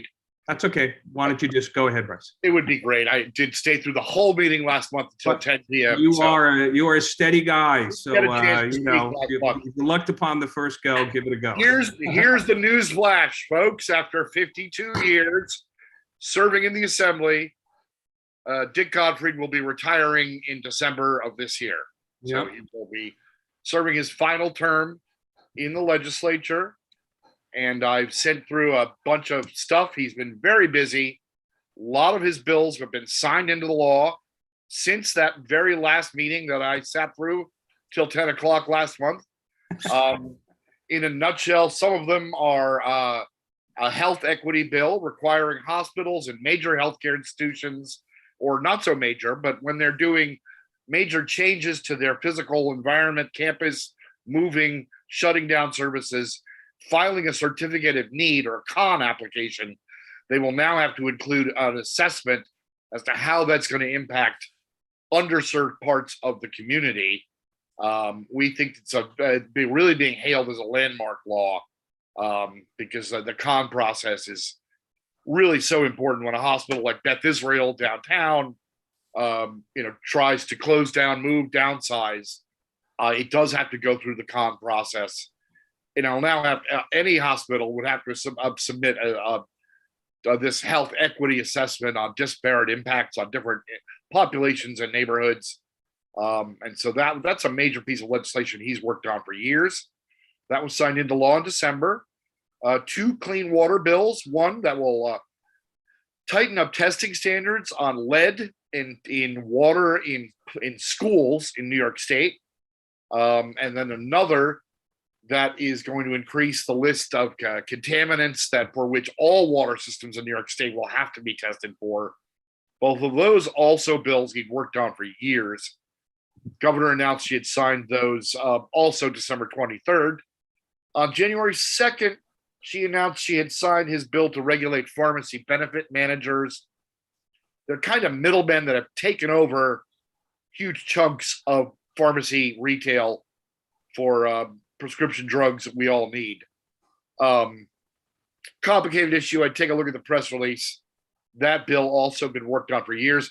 Finally, another bill was signed on January 2nd to increase access to midwife-led birthing centers. I think I'll leave it there. There was some discussion of Sammy's law about 3 or 4 hours ago, I think. That is a law that would allow New York City to lower speed limits, which it's not. We was a big fight to get it lowered from 30 miles an hour mandated by state law to 25. We couldn't set it 20 on a school street, for instance, without state legislation. So it's absurd. Assemblymember Gottfried is the co-sponsor of Senator Hoylman's bill, or excuse me, he's the assembly sponsor of that bill. So there's still work to be done for Assemblymember Gottfried. And that is going to be, we were mentioning it earlier this evening. I'm just going to recycle that discussion for a moment. That is going to be one of his big priorities in the next 12 months. And yes, he is on top of the public meetings law and the fact that we need to move by January 15th. I don't have a fresh update for that on you, but I will report back to him. I've noted, as with all the other community boards in his district, he has 4 of them. It's a big priority for all of you. He's well aware, and I will mention it to him tomorrow during our staff meeting. Thanks and good night. Sorry if I took too long. That's okay. Thank you. And just it's 9:51, so we got you out of here before 10. It's like my stove is beeping, so I'm gonna go have dinner. Okay. Thank you. Got it. Okay, Christian, next one. Zachary Campbell. Hi, good evening. Good evening, Board 7. I think you all know me at this point, Zach Campbell. I work for the Museum of Natural History. I'll try to be even briefer than Brees was, though. He is really, truly a master of his craft, and congratulations to him and to the Assembly member on a long career there. I just want to give a quick update on the Gilder Center as usual. For the most part, as I reported last month, work continues. We're still working on some shotcrete, which is some of the sprayed structural concrete that goes in and forms the bulk of the interior walls. And that will continue through this month and next. We are also working, doing some weatherproofing and some waterproofing on the building. You'll notice a black coat being applied to the exterior, which is some of the waterproofing membrane that goes on the outside of the building. That is a key focus of our work at this point. It's not specific to this winter, though it is starting to get a little bit colder. It is some of the waterproofing for the final product. With that, we continue to average approximately 100, 110 workers a day and approximately 10 trucks in and out of the site each day. I'll put my email in the chat. If you have any questions, please feel free to reach out to me, and I'll leave it there. Thank you. I'm going to call a couple. Thank you very much. And Damaris Vasquez, I hope I'm saying the first name right. Pretty okay on the second, and I think it's State Senator Clear. Good evening. My name is Damaris Vasquez. I'm the community liaison to State Senator Cordell Clear.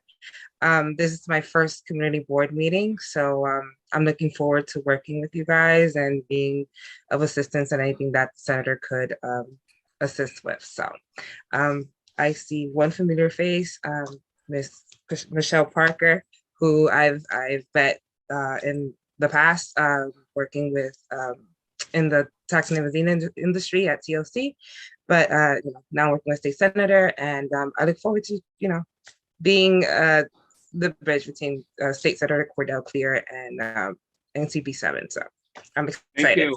Welcome aboard. Appreciate it. Okay, I'm looking around. Some people don't have their cameras on, so I don't want to call them out. Erica Overton. Erica, do you want to speak?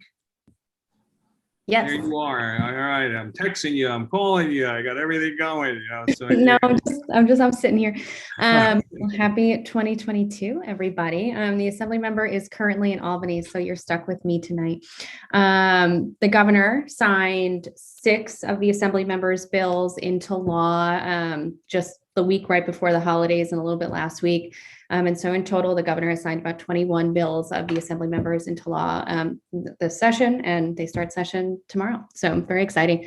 And one of those bills was the FEPS bill. And Governor Hochul, she came to the West Side. It was a bunch of community members at Lincoln Square Neighborhood Center, and she did a bill signing that's for the assembly member and State Senator Kavanaugh to raise the FEPS voucher amount for homeless families. So the bill, now law, it raises the rent cap from 85% to 100% of HUD fair market rent value. Many in shelter, especially those with families, they said it's extremely difficult to the voucher at 85 at an 85% rate.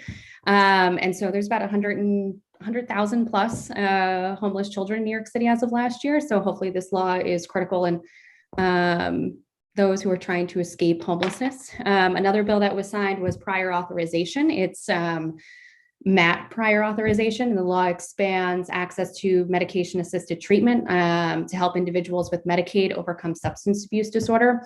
MAT is considered the gold standard when treating substance abuse, and it generally reduces and blocks cravings, which obviously aids in the recovery process.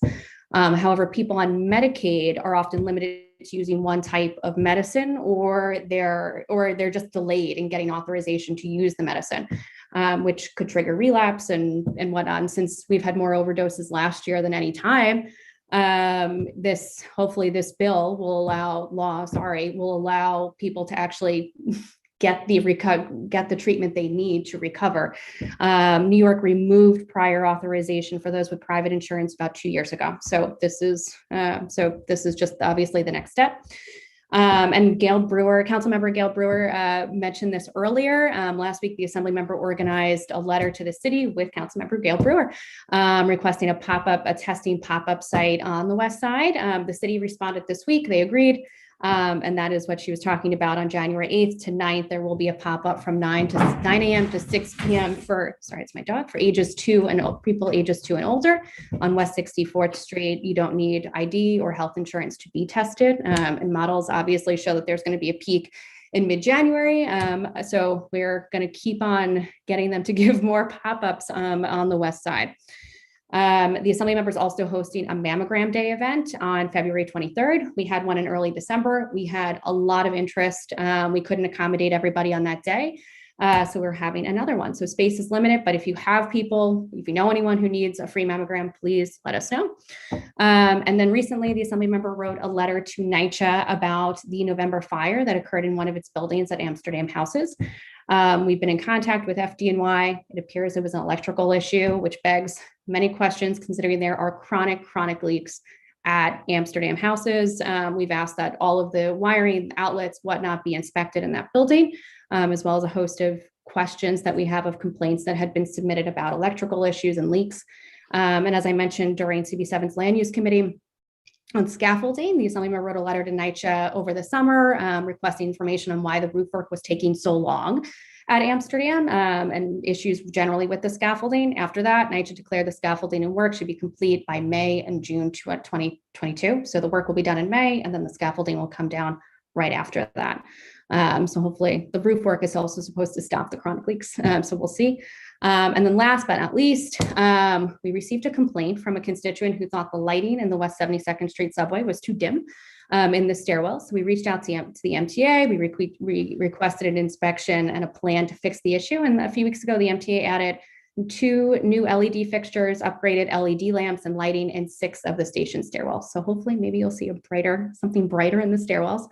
And that's it. Just wanted to. We'll leave with a bright note, and I think Andrew Albert might have done that himself. So thank you, Andrew. So good to see you. Okay, Grant Dennis, I believe you're here for Senator Jackson. Hi, guys. Yes, this is my first time here. I was attending, I believe, the last board meeting you guys had, but I was more just viewing it. So it's good to be actually part of it, giving some feedback about what Senator Jackson's been doing. So he's had a few bills that have been passed into law.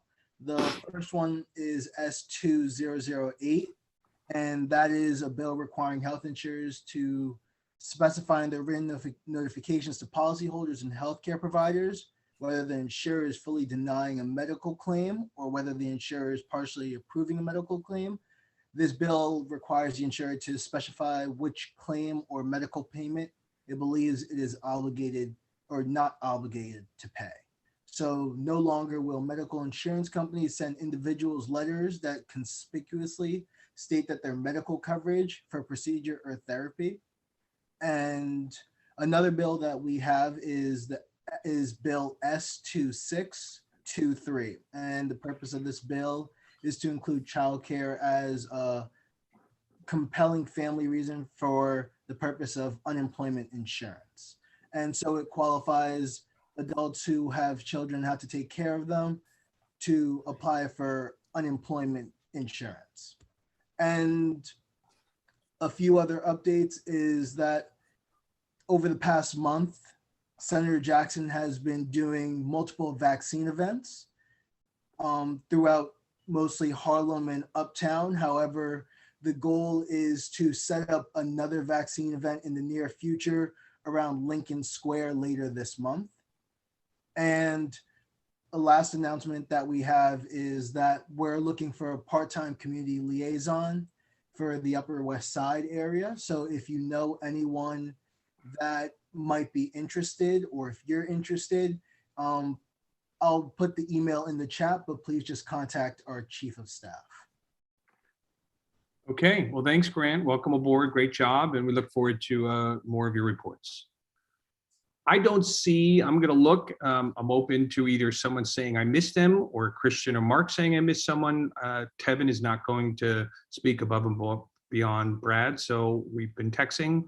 Did I miss anybody who needs to speak from I don't see any. Okay, we'll give it the Bueller 1, 2, 3 here.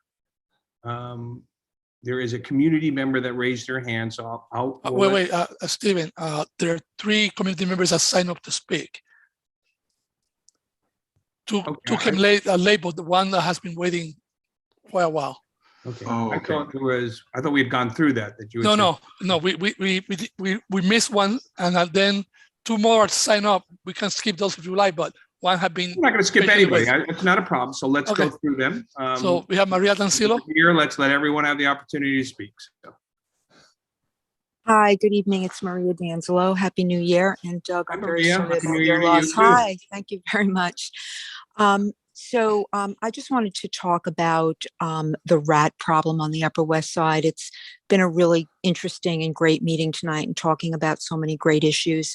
But I just want to bring this up because I think it's gotten really bad and really out of control. I don't know if others are experiencing it, but I know that in my area in the West 80s, the dog walkers at night, we kind of talk with each other about what streets to avoid, where the where the rats are the worst. And, just in the last week, I had people staying with me from Seattle. They went out one night and ran back into the house after seeing 9 rats within 10 minutes. I was eating dinner. A rat ran across, the area where we were eating. I saw one in broad daylight yesterday. So it just seems like things have gotten as bad as I've ever seen them. So I really just wanted to bring it up. I know that Gail mentioned the fact that the Department of Health Pest Control Unit may not be actively handling these rat complaints, and that is a de Blasio administration decision that she's going to look at. So perhaps there are some things that are happening that will help with this, but I really wanted to just raise it to see which committee of the community board might be the most appropriate to kind of address this and see if we can get the city to shine a brighter light on the issue, because I think I've talked to friends. I hear that it's kind of bad downtown as well, but it seems like the Upper West Side is really getting the brunt of this right now. I just want to say I don't think it's because of the street cleaning issues, I think it has more to do with garbage not being picked up regularly. And I'm wondering also if there might be ways the community board can add some sanitation help, maybe through one block, or by perhaps asking the museum or the farmers markets or other, entities that are doing business on the west side to maybe chip in and see if we can get some extra help with this. So just wanted to bring it up as like a problem that seems to be on a lot of people's minds in the last couple months. Thanks. Thank you, Maria, and I'll give you some direction. Thank you. So it has been discussed. It has come up, and I think it was about two months ago. There was a Parks and Environment had a whole meeting about this. So yes, I was there. Yes. Yes. And my suggestion would be that would be the appropriate committee. I know they're passionate about it, and if you want to come to the next Parks and Environment during new business or old business and bring it up, I'm sure there will be a conversation. I think rats are consistently talking about the Upper West Side. I know that they're passionate about it, and I think that would be the appropriate place to do so. And I think you'll get a lot of people who agree with you and want to talk about it. That sounds great. May I add something because it's presents. Robert, we're moving on. We've got other community members that want to speak, and it's very, very late, and we've got a lot of volunteers. So let's let the other community members speak. Thank you. With all due respect, we want to put something in chat ahead. I think there's two more members. We want to make sure that they. So we have Cynthia Tips. Hey, Cynthia. Hey, so in regards to earlier this evening, when FDNY was talking about the fire on 79th Street, once again, nothing was mentioned about the extreme fire that happened at Wise Towers. Unfortunately, a total of 8 people were hurt. 7 of them were hospitalized, 3 of them in serious condition, along with 1 firefighter. We have expressed to this board many times that this RAD conversion with PRC management has not been handled correctly. And except for Gail Brewer, no one has reached out to any of us to find out the cause of the fire, the status of the residents, any assistance that could be given, or anything else, which is a bit disconcerting when it comes to our relationship with CB7. I would have hoped that someone would have reached out to us. It made the media, the news, and the papers, and yet we haven't heard from anyone. This is a very serious issue that needs to be addressed, and we would like to have your cooperation and your support on this. They're leaving Ernesto out to dry by himself, and all he has is us 8 presidents helping him. Okay, well, thank you, Cynthia, for your viewpoint. Again, I'm not sure what type of reach out. We didn't reach out to the 79th Street. What we do is we try and make an opportunity for you to speak, and you could have spoken and brought up whatever point you wanted to bring to the fire department. That's the whole point of this, is to let the community talk to the appropriate people, and I think we did that. I'm not sure why you would talk to us and rather opposed to them. We did see your comments in the chat, but this is what we do. We create an opportunity for you to talk to the public and speak to the fire department. And I think it would have been great for us to be able to have you speak at that time. We had every opportunity to speak and put it in. You could have raised your hand during the session and we would have picked you. So aside from the fire department, CB7 doesn't think that they should have reached out to any of us over here to find out the status of our residents? I mean, there's an infrastructure. It's so quick to find out about police stats and crime stats, but when it comes to the safety of our residents, there's no consideration, there's no concern, there's a lack of it. Well, I respect your opinion. I simply would disagree with your comments, and that is we're very, very concerned about we create an infrastructure to do so. People constantly reach out, but there's not an infrastructure there was 4 fires, I believe, in the last month, and equally, none of them equally got it. I reached out. I think people are aware that Councilperson Brewer was speaking to you. And I think we're all empathetic and we all do so. But if the idea is that we are not reaching out to individual people, what we do here is create an infrastructure in an area for you to speak. We had a public safety session and you had every opportunity to speak or raise your hand or speak, and we would have gladly called you upon. But thank you for your thoughts. We are certainly concerned. We know all the people that you speak to. And we're going to have a public safety session to create a better infrastructure to have those conversations and why we're doing so. But we care about all our community members. We care about all 4 of the fires that happened in the last month, and we'll continue to do so. And we'll continue to have this public session so people like yourself can have the opportunity to speak to the fire department. Thank you. Do we have one more person? Yeah, that would be Pastor James Payne. Thanks. Pastor? Feel free to just call me James. It's been a James. long evening, and I am happy to be here with you guys. I get the opportunity to serve as the pastor of Mission and Justice with the church that was formerly known as Trinity Grace Church, now known as Vineyard Manhattan. Excuse me. We've been here worshiping on the Upper West Side for over 10 years at PS 163. I'll be brief. One of the 5 core principles of the Community Board number 7 is quality of life. And that states the pursuing the availability of continuous improvement of resources, infrastructure, public space, programs, economic, social, cultural, and educational opportunities that foster safe and active, healthy living for all. My statement is this by way of introduction, and that is ironically following my sister Cynthia Tibbs' comment in regards not only to the fire, but also to just the quality of life that our brothers and sisters are facing in our NYCHA communities as a result of RAD and as a result of PACT. I want to just call our brothers and sisters, and thank you, Brother Chairman, for allowing me to speak, call our attention to remember our quality of life that is in the principles of our very own community board right here on the Upper West Side, CB7. And I'm looking forward to being an advocate. I don't live in NYCHA, but parishioners in my church live in both Wise Towers, the Hostos, Wise Brownstone, and also Frederick Douglass. And I'm looking forward to being an advocate alongside you all, and specifically with the housing and other subcommittees as well. So thank you guys for allowing me to join, and looking forward to working with you guys in 2022 and beyond. I'll drop my info in the chat for anyone that would love to catch up, and love to meet you all. Thank you so much. Thank you, James.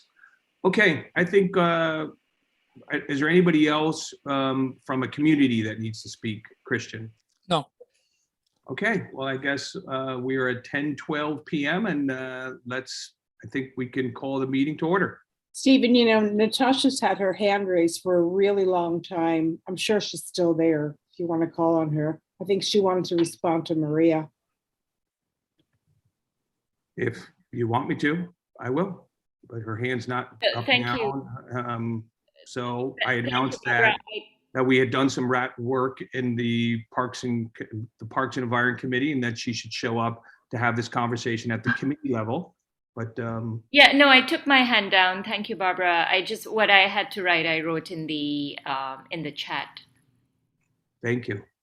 Okay, well, you're speaking now. Is there something you can certainly speak? You want to add something, Natasha? No, my only message was for Maria Danzilo or anybody else concerned about sanitation issues to go and listen to our Zoom call from the 15th of November. And also the outreach to the public was very extensive at the time. And the results of that outreach have been submitted to all the relevant city agencies, and our work is ongoing. That is all I wanted to say, and I already put that in the chat. Great, thank you. Okay, anyone else before we end it then? Okay, well, we're off and running. I would like to say something just very briefly. I think that the way that Ms. Tibbs was treated on this call was insensitive. And I think that the community board should seriously consider a protocol when a fire breaks out in a building in our district, that either the district manager, the staff at the office, reach out to the leadership to check in. It's a community board. We represent the community. I think it is not too much to ask for the staff to reach out to our neighbors to check in on them after a fire of the magnitude that took place at Weiss Towers. And I think the way that this Cynthia Tibbs was treated tonight was insensitive and insulting. And I'm just saying that I think we should come up with a protocol for when something like this happens in our community, that we respond with just a telephone call, just to reach out to ask our neighbors how they're doing, and not chastise them when they ask a question as to why we didn't reach out to them. I think the manner she was treated was wrong, and I feel that I really have to say something before this call ends. Thank you. Thank you, Arena. Okay, so I guess we're ready to call the meeting adjourned at this point. Motion to adjourn. Thank you. Second.